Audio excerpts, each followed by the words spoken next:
व्याख्यामुद्रां करसारसिजैः पुस्तकं शङ्खचक्रे बिभ्रद्भिन्नस्फटिकरुचिरे पुण्डरीके निषण्णः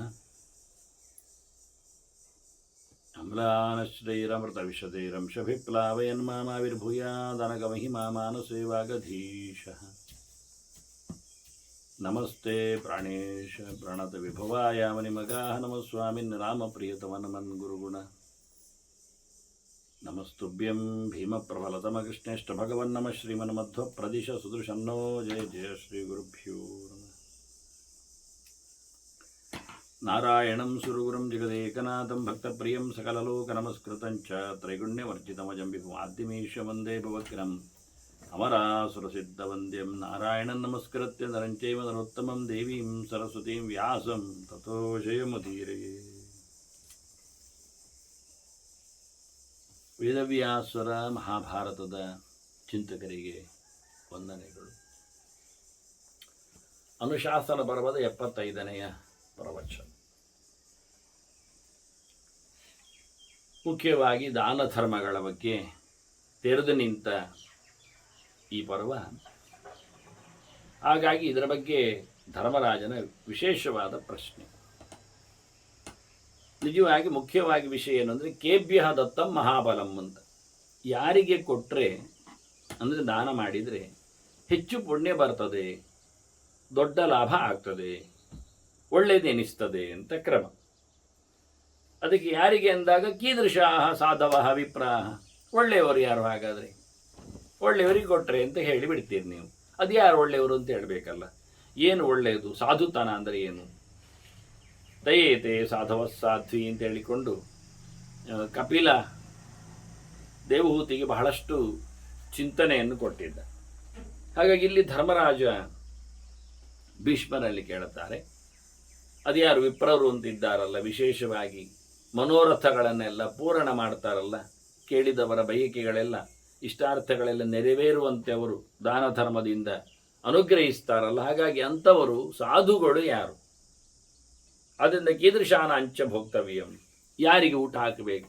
ದಾನದಲ್ಲಿ ಒಂದು ದಾನ ಯಾವುದು ಕೇಳಿದರೆ ತಗೊಂಡೋಗುವಂಥದ್ದು, ಇನ್ನೊಂದು ತಿಂದು ಹೋಗುವಂಥದ್ದು.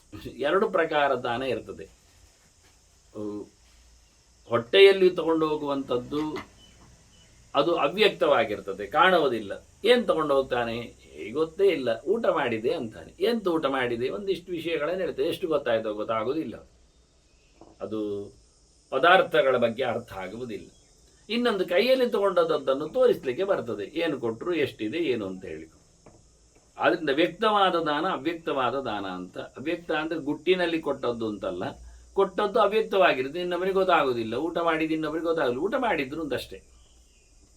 ಹೊರಗೆ ಬಂದ ತಕ್ಷಣ ಎಲ್ಲಿಂದ ಬಂದ್ರಿ? ಊಟ ಮುಗಿಸಿ ಬಂದೆವು. ಏನಾಯ್ತಲ್ಲಿ? ಅನ್ನದಾನ ಇತ್ತು ಸಾವಿರಾರು ಜನರಿಗೆ, ಅಷ್ಟೇ ಕಾಣುವುದು. ಏನೆಲ್ಲ ಇತ್ತು ಅಂತ ಬಾಯಲ್ಲಿ ಹೇಳಲಿಕ್ಕೆ ಬರ್ತದೆ, ಇವನ ಕೈಯಲ್ಲಿ ಕಾಣುವುದಿಲ್ಲ, ಹೊಟ್ಟೆಯಲ್ಲಿ ಕಾಣುವುದಿಲ್ಲ. ಇನ್ನೇನೋ ಸ್ಕ್ಯಾನಿಂಗ್ ಮಾಡಲಿಕ್ಕೆ ಬರ್ತದೆ, ಸ್ಕ್ಯಾನಿಂಗ್ ಮಾಡಿದ್ರು ಇಡೀ ಏನು ಕಾಣುವುದಿಲ್ಲ, ಎಲ್ಲ ಕಡಿ ಕಾಣುತ್ತದೆ. ಅದರಿಂದ ಇದು ಒಂದು ಆವಾಗಲೇ ಉಪಯೋಗಿಸುವಂತಹ ದಾನ ಅಂತ ಇದೊಂದು ಲೆಕ್ಕಾಚಾರ. ಊಟ ಹಾಕುವಾಗ ಅಲ್ಲಿಯೇ ಮುಗಿದು ಹೋಗ್ತದೆ. ನೀವು ಪದಾರ್ಥಗಳನ್ನು ಕೊಟ್ಟರೆ ಅದು ಅಲ್ಲಿಯೇ ಮುಗಿದು ಹೋಗುವುದಿಲ್ಲ. ಯಾಕೆಂದರೆ ಪದಾರ್ಥಗಳು ಮತ್ತೆ ನಾಳೆಗೆ ಉಪಯೋಗಕ್ಕೆ ಬರ್ತದೆ, ಮುಂದಕ್ಕೆ ಉಪಯೋಗಕ್ಕೆ ಬರ್ತದೆ. ಅದು ಅವನಿಗೆ ಉಪಯೋಗ ಬರ್ತದೆ ಅಂತ ಹೇಳಲಿಕ್ಕೂ ಆಗುವುದಿಲ್ಲ. ಎಲೆಯಲ್ಲಿ ಹಾಕಿದ್ದು ಅವನಿಗೆ, ಊಟಕ್ಕೆ ಬಿಟ್ಟದ್ದು ಅವನಿಗೆ. ಆದರೆ ಕೈಯಲ್ಲಿ ಕೊಟ್ಟದ್ದು ಅದು ಏನೇ ಇರಲಿ, ನೀವು ಕೊಟ್ಟ ದಾನ, ಸುವರ್ಣ ದಾನ ಕೊಡ್ತೀರಿ, ಭಾರಿ ಒಳ್ಳೆ ವಿಪ್ರ ಅಂತ, ಅವನು ತಗೊಂಡೋಗಿ ಅದನ್ನು ಹೆಂಡತಿಗೆ ಹಾಕಿಬಿಡ್ತಾನೆ. ಅವಳು ಭಾರಿ ಜೋರಿರ್ತಾಳೆ. ಇದರಿಂದ ಲಾಭ ಏನಾಗತ್ತೆ? ಅದರಿಂದ ಮುಂದಕ್ಕೆ ಅಂತ ಕೊಟ್ಟದ್ದು ಸುವರ್ಣ ಆಗಲಿ, ವಸ್ತ್ರ ಆಗಲಿ, ಅಥವಾ ಗೋವೇ ಆಗಲಿ, ದನವೇ ಆಗಲಿ, ವಾಹನವೇ ಆಗಲಿ, ಇನ್ಯಾವುದೇ ಕೈಯಲ್ಲಿ ಕೊಟ್ಟದ್ದು ಅವನಿಗೇ ಉಪಯೋಗಕ್ಕೆ ಬರ್ತದೆ ಹೇಳಲಿಕ್ಕೆ ಬರುವುದಿಲ್ಲ. ಅದು ಇನ್ಯಾರಿಗೋ, ಇನ್ಯಾವತ್ತೋ, ಹೇಗೋ, ಎಂಥದೋ. ಕೆಲವೊಮ್ಮೆ ಹಣ್ಣು ಇತ್ಯಾದಿಗಳನ್ನು ಕೊಟ್ಟಿರ್ತಾರೆ, ಅವರದನ್ನು ಪಡೆದುಕೊಂಡು ಹೋಗಿ ಮತ್ತೆ ಮರುದಿನಕ್ಕೆ ಅಂತ ತೆಗಿತಾರೆ. ಅಷ್ಟೊತ್ತಿಗೆ ಅದು ಕೊಳೆತು ಹೋಗಿರ್ತದೆ, ಹಾಳಾಗಿರ್ತದೆ, ಉಪಯೋಗಕ್ಕೆ ಬರುವುದಿಲ್ಲ. ನಿನ್ನೆಗೆ ಸರಿ ತಿನ್ಬೋದಿತ್ತು, ಆದರೆ ನಿನ್ನೆಗೆ ಅವರೊಂದು 10-12 ಕೊಟ್ಟು ಬಿಟ್ಟಿದ್ದಾರಲ್ಲ. ಒಂದು ಹೆಣಿಗೆ ಬಾಳೆಹಣ್ಣು ಕೊಟ್ಟಿದ್ದಾರೆ ಅಂತ ಇಟ್ಕೊಳ್ಳುವ, ಅದು ಒಂದೇ ದಿನ ಮರುದಿನ ತಿಂದು ಹಾಕ್ಲಿಕ್ಕೆ ಬರುವುದಿಲ್ಲ. ಹೀಗಾಗಿ ಕೊಟ್ಟದ್ರಲ್ಲಿ ಅರ್ಧಕ್ಕರ್ಧ ಉಪಯೋಗಕ್ಕೆ ಬರಬಹುದು. ಅವರು ಕೊಡುವಾಗ 12 ಕೊಟ್ಟ ಬಾಳೆಹಣ್ಣಿನ ಪುಣ್ಯವನ್ನು ನಿರೀಕ್ಷಿಸಿರಬಹುದು. ಇವನು ತಿಂದಾಗಿದ್ದು 6 ಮತ್ತು 6 ಹಾಳಾಗಿ ಹೋಗಿದೆ. ಅದು ಒಂದು ಹೆಡಿಗೆ ಅವರು ಹಣ್ಣುಗಳನ್ನು ಕೊಟ್ಟಿರ್ತಾರೆ. ಅದರಲ್ಲಿ ಮುಕ್ಕಾಲಂಶ ಹುಳವೇ ಇದ್ದಿರ್ತದೆ, ಹುಳು ತುಂಬಿದ್ದೇ ಆಗಿರ್ತದೆ. ಹಾಗೇನು ಮಾಡುವ, ಎಲ್ಲ ಎಸಿಲಿಕ್ಕೆ ಬರ್ತದೆ.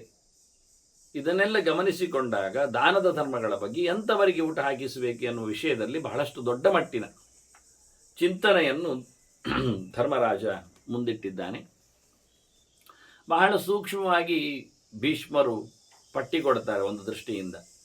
ಅಕ್ರೋಧನಾಹ ಧರ್ಮಪರಾಹ ಸತ್ಯನಿತ್ಯಾಹ ದಮೇರತಾಹ ತಾದೃಶಾಹ ಸಾಧವಃ ಲೋಕೆ ತೇಭ್ಯೋ ದತ್ತಂ ಮಹಾಫಲಂ ಅಂತ. ಇಂಥವರು ನೋಡು ಒಳ್ಳೆಯವರು, ಇಂಥವರಿಗೆ ಕೊಟ್ಟರೆ ಒಳ್ಳೆಯ ಫಲ ಬರ್ತದೆ. ಎಂಥವ್ರು ಕೇಳಿದರೆ ಅಕ್ರೋಧನ, ಸಿಟ್ಟು ಮಾಡಿಕೊಳ್ಳದವರು.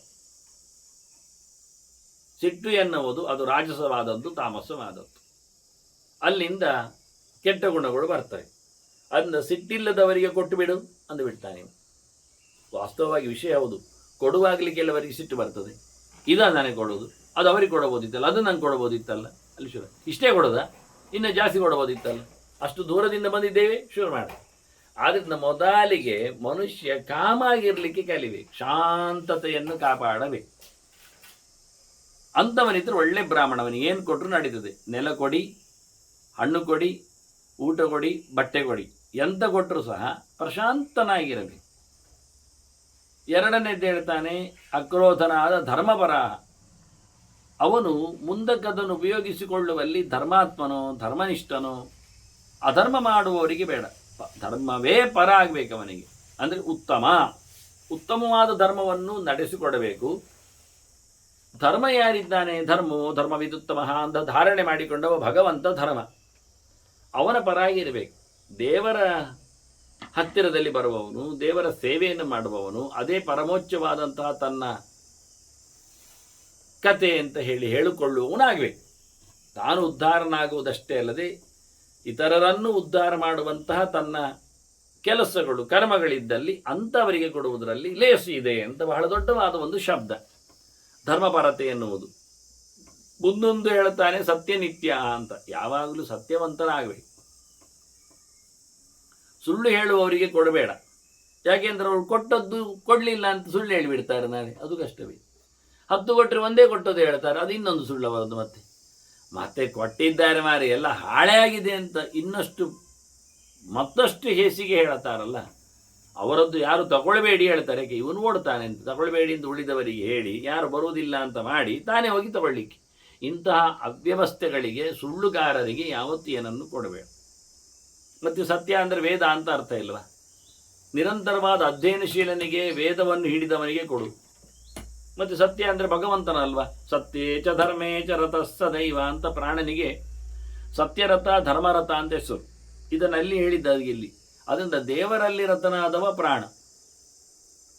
ಅದರಿಂದ ಭಗವಂತನಲ್ಲಿ ನಿಷ್ಠೆ ಉಳ್ಳವನು. ಸತ್ಯಂ ವದ ಧರ್ಮಂಚರ, ಎರಡೇ ಗೆರೆ ಆರಂಭದ್ದು. ಅದರಿಂದ ಧರ್ಮಪರಾಹ ಸತ್ಯನಿತ್ಯಾಹ ಅಂತ ಹೇಳಿ ಅದನ್ನೇ ಹಿಡಿದುಕೊಂಡು ಭೀಷ್ಮ ಮಾತಾಡ್ತಾರೆ. ಆದರೆ ಒಂದು ಗೆರೆಯೇ ಸರ್ವಸ್ವವಾದ ಪಾತ್ರ ಪರಿಚಯವನ್ನು ಮಾಡ್ತದೆ ವಾಸ್ತವವಾಗಿ. ಮತ್ತೆ ಕೊನೆಗೆ ದಮೇರತಾಹ ಅಂತ. ಇಂದ್ರಿಯ ನಿಗ್ರಹಗಳು, ಲೋಲುಪನಾಗಬಾರ್ದು, ಲಾಲಸ್ಯವನಾಗಬಾರ್ದು, ಲಾಭಿಗಳೆಲ್ಲ ಆಗಬಾರ್ದು. ಅವನು ತನ್ನನ್ನು ತಾನು, ತನ್ನ ಇಂದ್ರಿಯಗಳನ್ನೆಲ್ಲ ನಿಗ್ರಹಿಸಿಕೊಳ್ಳುವಲ್ಲಿ ಸಮರ್ಥನಾಗಬೇಕು. ಭೋಗ ಲಾಲಸೆಯಲ್ಲಿ ಮೈ ಮರೆಯುವವನು, ಅದಕ್ಕಾಗಿ ಅಧರ್ಮ ಆಚರಣೆ ಆಗುವುದು, ಅದೆಲ್ಲ ಬೇಡ, ಅಂಥವರಿಲ್ಲ ಅಂತ. ಇಂಥವರಿಗೆ ಕೊಟ್ಟರೆ ಖಂಡಿತವಾಗಿ ನಿನಗೆ ಒಳ್ಳೆಯದಾಗ್ತದೆ ಅಂತ ಹೇಳ್ತಾರೆ. ಮತ್ತು ಸಂಕ್ಷೇಪವಾಗಿ ಹೇಳಿದ್ದನ್ನು ಮುಗಿಸುವುದಿಲ್ಲ ಅವರು. ಇನ್ನಷ್ಟು ಜನರ ಬಗ್ಗೆ ಎಚ್ಚರವನ್ನು ಕೊಡ್ತಾರೆ. ಯಾಕೆ ಇನ್ನು ಬಿಟ್ಟು ಹೋಗಿದ್ರೆ, ಇನ್ನು ಹೇಳದೆ ಉಳಿದದ್ದು ಮಾಡಿಕೊಂಡ್ರೆ ನೀವು ಧರ್ಮನಿತ್ಯ ಅಂತ ಹೇಳಿದ ತಕ್ಷಣ ಮುಗಿದೋಯಿತು. ಅದರ ಚೌಕಟ್ಟಿನಲ್ಲಿ ಎಲ್ಲವೂ ಬರ್ತದೆ. ಆದರೂ ಅಮಾನಿನಃ ಅಂತ ಹೇಳ್ತಾರೆ. ಬೂಟಾಟಿಕೆಯನ್ನು ತೋರಿಸಿದವರು, ಬಿಂಕ ಪಡೆದವರು, ಮೇಲಷ್ಟು ದೊಡ್ಡ ಮಟ್ಟಿನಲ್ಲಿ ಗೌರವಕ್ಕೆಲ್ಲ ಹಾತೊರೆಯುವವರು, ಅಂಥವರೆಲ್ಲ ಆಗುವುದಿಲ್ಲ. ಅಹಂಕಾರವನ್ನು ಮಾಡಿಕೊಳ್ಳುವವರೆಲ್ಲ ನಮಗೆ ಬೇಡ. ಸರ್ವಸಹಾಹ, ಎಲ್ಲವನ್ನು ಸಹಿಸಿಕೊಳ್ಳುವವರಿರಲಿ. ಯಾವುದಕ್ಕೂ ಟೀಕೆ ಟಿಪ್ಪಣಿ ಅದೆಲ್ಲ ಮಾಡಿಕೊಂಡು ಅಸಮಾಧಾನದಲ್ಲಿ ಮೂಗು ಮುಸುಂಡು ಎಲ್ಲ ಪೀಂಟಿಸಿಕೊಂಡು ಅಂಥವರೆಲ್ಲ ಆಗುವುದಿಲ್ಲ. ಸಹನೆ ಎನ್ನುವುದು ದೊಡ್ಡ ವಿಷಯ, ಅದೇ ಇರಬೇಕು. ದೃಢಾರ್ಥ ವಿಷಯದಲ್ಲಿ ಬೇಕಾದಷ್ಟು ಅವರಿಗೆ ಗಟ್ಟಿಯಾದಂತಹ ನಂಬಿಕೆ ಇರಬೇಕು. ಒಳ್ಳೆ ಪ್ರಯೋಜನವನ್ನು ಅವರು ಪಡೆಯುವಲ್ಲಿ ಸಮರ್ಥರಾಗಿರಬೇಕು. ಸಂಪತ್ತನ್ನು ವಿನಿಯೋಗಗೊಳಿಸುವಲ್ಲಿ ದುಂದು ವೆಚ್ಚದವರೆಲ್ಲ ಆಗಬಾರದು. ಬೇಕಾಬಿಟ್ಟಿಯಾಗಿ ಬರಲಿ ಹೋಗಲಿ ಅಲ್ಲ. ವಿಜಿತೇಂದ್ರಿಯ ಹಿಂದೆ ಹೇಳಿದ್ದು ಅದನ್ನೇ ಮತ್ತೆ ಬಿಡಿಸುವ ವ್ಯವಸ್ಥೆಗಳು. ಸರ್ವಭೂತ ಹಿತಾ ಮೈತ್ರ, ಎಲ್ಲರ ಮೇಲೂ ಪ್ರೀತಿ ವಿಶ್ವಾಸ ಇರಬೇಕು. ಪ್ರತಿನಿತ್ಯ ಮಿತ್ರದೇವತಾಕನಾದ ಭಗವಂತನಲ್ಲಿ, ಸೂರ್ಯಮಂಡಲ ಮಧ್ಯವರ್ತಿಯಾದ ನಾರಾಯಣನಲ್ಲಿ ಜಪದ ಅನುಷ್ಠಾನ ಮಾಡುವವನಾಗಬೇಕು. ಅದರ ಬಗ್ಗೆ ಮತ್ತಷ್ಟು ವಿವರಣೆಯನ್ನು ಕೊಡ್ತಾರೆ. ಇಂಥವರಿಗೆ ಕೊಟ್ಟರೆ ತೇಬಿಯೋ ದತ್ತಂ ಮಹಾಬಲಂ, ಇದು ಮಾಮೂಲಿ ಅವರು ಹೇಳೋದು ಭೀಷ್ಮರು. ಅಂಥವ್ರಿಗೆ ಕೊಟ್ಟರೆ ಭಾರಿ ಲಾಯ್ಕು ಅಂತ. ಅಲುಬ್ಧಾಹ, ನೋಡಿ, ಇನ್ನೊಬ್ಬರ ಸೊತ್ತಿನ ಬಗ್ಗೆ ಆಸೆ ಪಡುವವರಿಗೆಲ್ಲ ಕೊಡಬೇಡ. ಅವರು ಕದಿಲಿಕ್ಕೆ ಹೋಗ್ತಾರೆ, ಕಳ್ಳರಾಗ್ತಾರೆ, ಲೋಭಿಗಳಾಗ್ತಾರೆ, ಹಿಡಿದದ್ದು ನಿನ್ನವರಿಗೆ ಕೊಡಲಿಕ್ಕೆ ಹೋಗುವುದಿಲ್ಲ. ಮತ್ತೆ ಅವರು ಇಂಥವರಿಗೆಲ್ಲ ಕೊಟ್ಟು ಪ್ರಯೋಜನ ಇಲ್ಲ. ತಾವು ತಿನ್ನಬೇಕು, ಮತ್ತೊಬ್ಬರಿಗೆ ಹಂಚಬೇಕು. ಅಂಥವರಿಗೆ ಕೊಟ್ಟರೆ ಅನುಕೂಲ ಆಗ್ತದೆ. ಶುಚಯ, ಮತ್ತೆ ಮಡಿವಂತಿಕೆ ಕಾಪಾಡಿಕೊಳ್ಳಬೇಕೆನ್ನುವುದನ್ನು ಹೇಳ್ತಾರೆ. ಶುಚಿರ್ಭೂತರಾದವರಿಗೆ ಕೊಡು, ಶುದ್ಧರಾದವರಿಗೆ ಕೊಡು. ಯಾವತ್ತು ನೋಡಿದರೂ ಎಂಜಲು ಮಾಡ್ತಾ ಇರುವುದು, ಕೈಕಾಲು ಕಸಗಡ್ಡಿ, ಹಲ್ಲು ಮೂಗು ಇವನ್ನೆಲ್ಲ ಮುಡ್ತಾ ಇಡುವುದು, ಇನ್ನು ಯಾವ್ಯಾವುದೋ ಯಾರ್ಯಾರದ್ದೋ ಏನೇನೋ ಸಂಗತಿಗಳನ್ನೆಲ್ಲ ಪಡಿತಾ ಇರುವುದು, ಇಂಥವರಿಗೆಲ್ಲ ಆಗುವುದಿಲ್ಲ ಅಂತ. ಆದಷ್ಟು ಏಕಾಂತ ಗತಿಶೀಲತ್ವ ಹೇಳಿದ ಅದಕ್ಕೋಸ್ಕರ. ಹೆಚ್ಚಾಗಿ ಯಾರೊಟ್ಟಿನ ಬೆರೆಯದಿದ್ದರೆ ಅದು ಯಾರಿಂದಲೂ ಯಾವುದೇ ರೀತಿಯಾದಂತಹ ಸಂಪರ್ಕಕ್ಕೆ ಸಾಂಕರ್ಯಕ್ಕೆ ಒಳಗಾಗದೇ ಇರ್ತಾನೆ. ಮತ್ತೆ ಶುಚಿತ್ವ ಎನ್ನುವುದು ಭಗವಂತನ ಎಚ್ಚರದಲ್ಲಿದೆ ಎನ್ನುವುದು ಗೊತ್ತು ನಮಗೆ. ಹೀಗಾಗಿ ಜನರನ್ನು ಮಾತಾಡಿಸುವುದಕ್ಕಿಂತ ದೇವರನ್ನು ಮಾತಾಡಿಸುವವನು ಬೇಕು. ವೈದ್ಯ, ಒಳ್ಳೆ ವಿದ್ಯಾವಂತ ಬೇಕು, ಚೆನ್ನಾಗಿ ಕಲಿತಿರಬೇಕು. ಕಲಿಯದವನಿಗೆ ಕೊಟ್ಟು ಎಂತ ಮಾಡೋದು, ಸುಮ್ಮನೆ ಪ್ರಯೋಜನ ಇಲ್ಲ. ಅದು ನರಿನಾಯಿಗಳಿಗೆ ಹಾಕಿದಾಗ ಒಳ್ಳೆ ಕಲಿಯುವುದಿಲ್ಲ, ಮರಮಟ್ಟಿಗಳಿಗೆಲ್ಲ ಎಸೆದಾಗ ಆಗ್ತದೆ, ಪ್ರಯೋಜನ ಆಗುವುದಿಲ್ಲ. ಮತ್ತು ಶ್ರೀಮಂತಹ ನಾಚಿಕೆಯವನು, ನಾಚಿಕೆ ಅಂದರೆ ಅಧರ್ಮ ಮಾಡಲಿಕ್ಕೆ ನಾಚಿಕೆ, ತಪ್ಪು ಮಾಡಲಿಕ್ಕೆ ಬೇಸರ ಪಟ್ಟುಕೊಳ್ಳಬೇಕು. ಯಾರು ಹೇಳಿದರೂ ಮಾಡಲಿಕ್ಕೆ ಅವನು ಹಿಂದೇಟಾಗ್ತಾನಲ್ಲ ಅಂಥವನು ಬೇಕು ನಮಗೆ. ಒಳ್ಳೆಯ ವಿಚಾರದಲ್ಲಿ ಅವನು ಎಚ್ಚರದಲ್ಲಿರುವವನಾಗಿ, ಎಲ್ಲಿ ಎಚ್ಚರ ತಪ್ಪಿದರೆ ಅಂತಹ ಸಂದರ್ಭದಲ್ಲಿ ಹೇಸಿಗೆ ಪಟ್ಟುಕೊಳ್ಳೋನಾಗಬೇಕು. ಸತ್ಯವಾದಿನಃ, ಹೇಳುವಿಕೆಯಲ್ಲಿಯೂ ಸತ್ಯ, ಯಥಾರ್ಥವಾದಂಥ ಅರಿವು, ಜೊತೆಯಲ್ಲಿ ಸ್ವಕರ್ಮ ನಿರತಾಹ, ತನ್ನ ಕೆಲಸ ಮಾಡಬೇಕು, ಇನ್ನೊಬ್ಬರ ಕೆಲಸ ಮಾಡುವುದಲ್ಲ. ಕೃಷ್ಣ ಹೇಳಿದ್ನಲ್ಲ, ನಿನ್ನ ಕೆಲಸ ಎಷ್ಟು ಪರ್ಕಟೆ ಇರಲಿ ಅದನ್ನು ಮಾಡಿ ಮುಗಿಸು, ಇನ್ನೊಬ್ಬರ ಕೆಲಸ ಎಷ್ಟೇ ಚಂದ ಮಾಡಲಿಕ್ಕೆ ಹೋಗು, ಅದು ನಿನಗೆ ಹೇಳಿಸಿದ್ದಲ್ಲ ಅಂತ. ಶ್ರೇಯಾನ್ ಸ್ವಧರ್ಮ ವಿಗುಣ ಪರಧರ್ಮಾತ್ ಸ್ವನುಷ್ಠಿತ. ಅದನ್ನು ನಿನ್ನ ಕೆಲಸದಲ್ಲಿ ಅವರವರಿಗೆ ಹೇಳಿಸಿದವರ ಆಶ್ರಮದ, ಅವರ ವರ್ಣದ, ಅವರ ಕುಲದ, ಅವರಿಗೆ ಸಂಬಂಧಪಟ್ಟ, ಅವರ ಯೋಗ್ಯತೆಯಲ್ಲಿರುವ, ಅವರಿಗೆ ತಕ್ಕುದಾದ ಕೆಲಸವನ್ನು ಮಾಡಲಿಕ್ಕೆ ಇಷ್ಟಪಡಬೇಕು. ಅಂಥವರಿಗೆ ಖಂಡಿತವಾಗಿ ಕೊಟ್ಟರೆ ಭಾರಿ ಫಲ ಬರ್ತದೆ. ಹಾಗೆ ವೇದಗಳನ್ನು ತಿಳಿದವರು ಅಂದಾಗ ಸಾಂಗಾಂಶ್ಚ ಅಂತಾರೆ, ವೇದಾಂಚ ಚತುರಃ ಅಂತಾರೆ. 1-2 ವೇದದಲ್ಲಿ ಸಾಲದು, 4 ವೇದಗಳು ಓದಬೇಕು. 4 ವೇದಗಳನ್ನು ವೇದಾಂಗಗಳೊಟ್ಟಿಗೆ, ಶಿಕ್ಷಾ, ವ್ಯಾಕರಣ, ಛಂದಸ್ಸು, ನಿರುಕ್ತ, ಜ್ಯೋತಿಷ, ಕಲ್ಪ, ಸ್ಮೃತಿ, ಈ ಸಪ್ತಾಂಗಗಳ ಜೊತೆಯಲ್ಲಿ ವೇದವನ್ನು ಓದುವವನಾಗಲಿ. ಇಂಥವನಾಗಿದ್ದರೆ ಅವನೊಟ್ಟಿಗೆ ತಾನು ಷಡ್ಕರ್ಮ ನಿರತನಾಗಿದ್ದರೆ, ತಾನು ಹೋಮ ಮಾಡುವುದು, ಹೋಮ ಮಾಡಿಸುವುದು, ದಾನ ಕೊಡುವುದು, ದಾನ ಪಡೆಯುವುದು, ಓದುವುದು, ಓದಿಸುವುದು, ಇಂಥ ಸಂದರ್ಭದವನಾಗಿದ್ದರೆ ಅಂಥವನನ್ನು ಭಾರಿ ದೊಡ್ಡ ಜನ ಅಂತ ತಂಪಾತ್ರಂ ಋಷಯ ವಿದು. ಜ್ಞಾನಿಗಳಾದವರು, ಋಷಿಗಳಾದವರು ಅವನನ್ನು ಭಾರಿ ದೊಡ್ಡ ಜನ ಅಂತೇಳಿ, ಒಳ್ಳೆ ವ್ಯಕ್ತಿ ಅಂತೇಳಿ ಕರೀತಾರೆ. ಕೊಟ್ಟರೆ ಲಾಭ ಎಂಥದ್ದು ಗೊತ್ತುಂಟ ಒಳ್ಳೆಯವನಿಗೆ? ಈಗ ತಿನ್ನುವುದಾಗಲಿ, ದುಡ್ಡಾಗಲಿ, ಯಾವುದೇ ಆಗಲಿ ಯಾರಿಗಾದರೂ ಕೊಡುವುದಾದರೆ, ಒಳ್ಳೆಯವರಿಗೆ ಕೊಡುವುದರಿಂದ ಲಾಭ ಏನಾಗ್ತದೆ? ಒಳ್ಳೆಯವನು ತಿಂದ ಬಳಿಕ ಒಳ್ಳೆಯ ಕೆಲಸ ಮಾಡ್ತಾನೆ. ಅದೇ ಹಸಿದವರಿಗೆ ಕೊಡುವುದು ಮಾರಾಯರು ಹೊಟ್ಟೆ ಹಾಕಿ ಕೇಳಿದರೆ, ಅವನು ಹಸಿ ಉಂಟು ಹೇಳಿ ತಿಂದವನು ಆಚೆ ಹೋದ ನಂತರ ಕಲ್ಲು ಎತ್ತಿಕೊಂಡು ನಿಮಗೆ ಹೊಡಿತಾನೆ. ಬೇಕಾದ್ರೆ ಎಂತ ಮಾಡ್ತೀರಿ? ದನಕ್ಕೆ ಹೊಡಿತಾನೆ, ಗುಡಿಗೆ ಹೊಡಿತಾನೆ, ನಿಂದೆ ಮಾಡ್ತಾನೆ. ಅಂಥವರಿಗೆ ಕೊಟ್ಟು ಏನಾಗುತ್ತೆ? ಪ್ರಯೋಜನ ಇಲ್ಲ ಆಗುತ್ತೆ. ಆದ್ದರಿಂದ ಇಲ್ಲಿ ಕೊಡುವುದರಿಂದ, ಒಳ್ಳೆಯವನನ್ನು ಗಮನಿಸುವುದರಿಂದ ಏನು ಲಾಭ ಕೇಳಿದರೆ, ಸಹಸ್ರಗುಣ ಮಾಪ್ನೋತಿ ಗುಣಾರ್ಹಾಯ ಪ್ರದಾಯಕ. ಒಳ್ಳೆ ಯೋಗ್ಯನನ್ನು ಗುರುತಿಸಿ ಕೊಡುವ ಮೂಲಕ ಅವನಿಗೆ ಕೊಟ್ಟದ್ದರ ವಿಷಯದಲ್ಲಿ ಬರತಕ್ಕ ಪಾಲಿನಲ್ಲಿ 1000 ಪಟ್ಟು ಮಿಗಿಲಾಗಿ ಬರ್ತದೆ. ಈಗ ಪಾತ್ರನನ್ನು ಗಮನಿಸುವುದು ಅದಕ್ಕೆ. ಸರಿ ಇದ್ದಾನ, ಯೋಗ್ಯನ, ಒಳ್ಳೆಯವನ ಯಾರಾದ್ರೇನು ಅಂತ ಕೊಡಲಿಕ್ಕೆ ಬರುವುದಿಲ್ಲ. ಈಗೇನಾಯ್ತು ನೋಡಿ, ಸ್ವಲ್ಪ ಯೋಚನೆ ಮಾಡಿ ನೋಡಿ.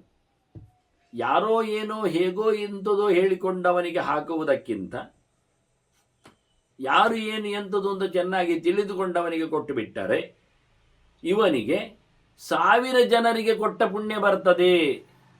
ಅದು ಗಮನಿಸಿ. ನೀವು ಹಾಗಾಗಿ ಬೇಕಾಬಿಟ್ಟಿಯಾಗಿ ಎಂತೋ ಏನಿತೋ ಹೇಳಿಕೊಂಡು 1000 ಜನರಿಗೆ ಕೊಡಬೇಕಾಗ್ತದೆ. ನಿಮ್ಮ ಕೈಯಲ್ಲಿ ಈಗ 1000 ರೂಪಾಯಿ ಉಂಟು, ನೀವು ಕೊಡ್ಲಿಕ್ಕೆ ಹೊರಟಿದ್ದೀರಿ. ಯಾರನ್ನು ಹುಡುಕ್ತಾ ಇದ್ದೀರಿ ಹೇಳಿದರೆ, ಯಾರನ್ನೆಲ್ಲ ಹುಡುಕುವುದಿಲ್ಲ ನಾನು. ನನಗೆ ಯಾರು ಬೆಳಿಗ್ಗೆ ಕಾಣ್ತಾನೆ, ಯಾರು ಸಿಗ್ತಾನೆ, ಎಲ್ಲಿ ಹೋಗ್ತೇನೆ ಅಲ್ಲಿ ತೆಗೆದು ಕೊಟ್ಟು ಬಿಡ್ತೇನೆ ಅಂತ ಕೊಟ್ಟು ಬಿಡ್ತಾನವ. ಕೊಟ್ಟು ಬಿಟ್ಟವನು ತಗೊಂಡೋಗಿ ಅದರಲ್ಲಿ 300 ರೂಪಾಯಿದು ಕುಣಿತಾನೆ, ಮತ್ತೆ 200 ರೂಪಾಯಿದ್ದು ನೀರುಳ್ಳಿ ಬೆಳ್ಳುಳ್ಳಿ ಇಂಥದ್ದನ್ನೆಲ್ಲ ತಗೊಂಡು ಹೋಗ್ತಾನೆ, ಮತ್ತೊಂದು 200-300 ರೂಪಾಯಿದ್ದು ಮಾಂಸವನ್ನು ಉಣ್ಣುತ್ತಾನೆ, ತಿನ್ನುತ್ತಾನೆ ಹೋಗಿ. ಈಗೆಂತ ಮಾಡ್ತೀರಿ? ಎಲ್ಲಿಟ್ಟಿದ್ದೀರಿ? ಅದನ್ನು ಹುಡುಕಿ ಕೊಟ್ಟರೆ, ನೀವು 1000ವನ್ನು ಕೊಟ್ಟರೆ, ನೀವು 1000 ಮಾತ್ರ ಕೊಟ್ಟದ್ದಲ್ಲ, ಅದಕ್ಕೆ 3 0 ಸೇರಿಸಿ 10 ಲಕ್ಷ ಕೊಟ್ಟಾಗ ಆಗ್ತದೆ. ನೀನು ಯೋಗ್ಯನನ್ನು ಹುಡುಕಿ ಕೊಟ್ಟದ್ದಷ್ಟೇ. ಇವನಿಗೆ ಕೊಟ್ಟದ್ರಲ್ಲಿ 1000 ಬರಲಿಲ್ಲ. ಇದೆಲ್ಲ ಹೇಗೆ ಸಾಧ್ಯ? ಯಾರು ಹುಡುಕುವುದು? ಎಂಥ ವಿಷಯ? ಅದಕ್ಕೆಲ್ಲ ಭೀಷ್ಮರು ಮಾತು ಹೇಳ್ತಾರೆ, ತಡೀರಿ. ಈಗ ಒಟ್ಟಾರೆ ಕೊಡುವಾಗ ಯೋಗ್ಯನಿಗೆ ಕೊಟ್ಟರೆ ಏನು ಅರ್ಥ ಆಯಿತು ಅಂತ ನಿಮಗೆ ಅರ್ಥ ಆಯಿತು. ಗಮತಿ ಏನು ಅಂತ. ಆದ್ದರಿಂದ ಪ್ರಜ್ಞಾ ಶ್ರುತಾಭ್ಯಾಂ ವೃತ್ತೇನ ಶೀಲೇನ ಚ ಸಮನ್ವಿತಃ ತಾರಯೇತ ಕುಲಂ ಕೃಷ್ಣಂ ಏಕೋಪೀಹ ದ್ವಿಜರ್ಷವ. ಆದ್ದರಿಂದ ಒಬ್ಬನೇ ಇದ್ದರೂ ಅವನು ಬೇಕಾದರೆ ಒಳ್ಳೆಯವನಾಗಿದ್ದರೆ ಅವನು ನಮ್ಮ ಇಡೀ ವಂಶವನ್ನೇ ಉದ್ಧಾರ ಮಾಡಿ ಬಿಡ್ತಾನೆ. ಕೊಟ್ಟವನು ಒಬ್ಬ, ಪಡೆದವನು ಒಬ್ಬ. ಆದರೆ ಸದ್ಗತಿಯನ್ನು ಪಡೆದವರು ಹಲವಾರು ಮಂದಿ. ಕಾರಣದಿಂದಾಗಿ ಯೋಗ್ಯನನ್ನು ಹುಡುಕಿ ಕೊಟ್ಟರೆ ಆಗುವ ಲಾಭ ಏನು ಕೇಳಿದರೆ ಅವನಿಗೆ ಮಾತ್ರ ಅಲ್ಲ, ಅವನ ವಂಶಕ್ಕೆ, ಎಲ್ಲರಿಗೂ. ಆದ್ದರಿಂದ ಓದಿದವನಿಗೆ ಪ್ರಜ್ಞಾ ಶ್ರುತಾಭ್ಯಾಂ ವೃತ್ತೇನ ಶೀಲೇನ ಚ, ಒಳ್ಳೆ ಆಚಾರವಂತನಾಗಿ, ಒಳ್ಳೆ ನೈತಿಕ ಮೌಲ್ಯವುಳ್ಳವನಾಗಿ, ಕೆಟ್ಟ ವಿಷಯಗಳನ್ನು ನಡೆಸದೇ ಇದ್ದವನು, ಕೆಟ್ಟ ದುರಭ್ಯಾಸಗಳು, ಕೆಟ್ಟದೊಂದು ದುಷ್ಟವೇ, ಅಭ್ಯಾಸಗಳು ಇಲ್ಲದವನು, ಒಳ್ಳೆ ಓದಿಕೊಂಡು ದೇವರ ಬಗ್ಗೆ ಎಚ್ಚರ ಆಗಿರುವವನಿಗೆ ಕೊಡುವ ಮೂಲಕ ಲಾಭ ಏನು ಕೇಳಿದರೆ ಇಡೀ ವಂಶ ಬೆಳಗ್ತದೆ ಅವನಿಂದಾಗಿ. ಇಂತಹ ಜನರು ತುಂಬ ಜನ ಸಿಕ್ಕಿದರೆ ಭಾರಿ ಒಳ್ಳೆಯದು. ಅಂಥವರ ಬಗ್ಗೆ ನಾವು ಚಿಂತನೆ ಮಾಡಬೇಕಾದ್ದು. ಇದರಿಂದ ಏನಾಗ್ತದೆ, ಅವರೆಲ್ಲ ಬಹಳ ಜನರಿಗೆ ನೀವು ಕೊಟ್ಟು ಬಿಟ್ಟರೆ ಅವರಿಗೆಲ್ಲ ಖುಷಿ ಆಗ್ತದೆ. ಒಳ್ಳೆಯವರಿಗೆ ಅವರು ಖುಷಿ ಪಟ್ಟರೆ ದೇವತೆಗಳು ಖುಷಿ ಪಡ್ತಾರೆ. ತೃಪ್ತೇ ತೃಪ್ತಾ ಸರ್ವದೇವ ಪಿತರಃ ಮುನಯೋ ಪಿಚ. ಕರ್ಮವನ್ನು ಚೌಕಟ್ಟಿನಲ್ಲಿ ತಂದಿಟ್ಟವರು, ನಡೆಸಿಕೊಟ್ಟವರು, ಹೇಳಲಿಕ್ಕೆ ಬಿಟ್ಟವರೆಲ್ಲ ಋಷಿಗಳು, ಪ್ರಯೋಗಕರ್ತೃಗಳು. ಅದರಿಂದ ಆರಾಧ್ಯರಾದವರು, ಆ ಪ್ರಕ್ರಿಯೆಯಿಂದ ಸಂಭ್ರಮಿಸಿಕೊಳ್ಳುವವರು ದೇವತೆಗಳು ಮತ್ತು ಪಿತೃಗಳು. ಹವ್ಯದಲ್ಲಿ ಕವ್ಯದಲ್ಲಿ ಅಂತ, ದೈವಿಕವಾಗಿ ಪೈತೃಕವಾಗಿ ಅಂತ ಹಿಂದೆ ನಾವು ಕೇಳಿಕೊಂಡಿದ್ದೇವೆ ಅದನ್ನೆಲ್ಲ. ಇನ್ನು ಭೀಷ್ಮರು ಅದರ ಬಗ್ಗೆಯೂ ಮಾತಾಡ್ತಾರೆ. ಹಾಗಾಗಿ ಇಂತಹ ದೇವತೆಗಳು ಪಿತೃಗಳು ಸಂತೋಷ ಪಡಲಿಕ್ಕೆ ಕಾರಣ ಅದನ್ನು ಕೊಟ್ಟಿರತಕ್ಕಂಥ ಪ್ರಯೋಗ ಪದ್ಧತಿಯನ್ನು ಆಚರಣೆಯಲ್ಲಿ ತಂದಿರತಕ್ಕಂಥ ಋಷಿಗಳು. ಆ ಋಷಿಗಳಿಗೂ ಅದನ್ನು ಉಳಿಸಿಕೊಂಡದ್ದರಿಂದ, ಬೆಳೆಸಿಕೊಂಡದ್ದರಿಂದ, ನಡೆಸಿಕೊಂಡದ್ದರಿಂದ ಇನ್ನಷ್ಟು ಅವರಿಗೂ ಖುಷಿ ಆಗ್ತದೆ. ನಾವೊಂದು ಪ್ರಯೋಗ ಪದ್ಧತಿ ಹೇಳಿಬಿಟ್ಟಿದ್ದೇವೆ, ತಿಳಿಸಿಕೊಟ್ಟಿದ್ದೇವೆ, ಅದನ್ನು ಅವನು ಸರಿಯಾಗಿ ನಡೆಸ್ತಾ ಇದ್ದಾನೆ, ಯೋಗ್ಯನನ್ನು ಕರೆದು ಮಾಡಿಸ್ತಾ ಇದ್ದಾನೆ. ಹಾಗಾಗಿ ಅವರಿಗೂ ಸಂಭ್ರಮಿಸ್ತದೆ, ಸಂತೋಷ ಆಗ್ತದೆ.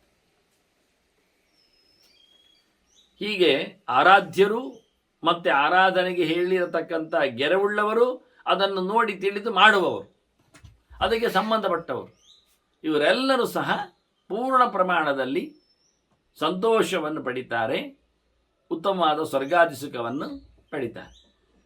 ಏನು ಕೊಡಲಿಕ್ಕೆ ಕೇಳಿದ್ದಿ ನೀವು? ಏನು ಕೊಡಲಿಕ್ಕೆ ಯಾರ ಜನ? ಯಾರು ಕೆಲವರೆಲ್ಲ ಹೇಳ್ತಾರಲ್ಲ, ಅದು ಕೊಡಲಿಕ್ಕೆ ತೊಂದರೆ ಇಲ್ಲ, ಇದು ಕೊಡಲಿಕ್ಕೆ ತೊಂದರೆ ಇಲ್ಲ, ಅದು ಬೇಕಾದವನಿಗೆ ಕೊಡಬೇಕು, ಅದು ಇಲ್ಲದವನಿಗೆ ಕೊಡಬೇಕು. ನೋಡಿ, ಇದೆಲ್ಲ ಕ್ರಮ, ಇದೆಲ್ಲ ಗಮ್ಮತ್ತು.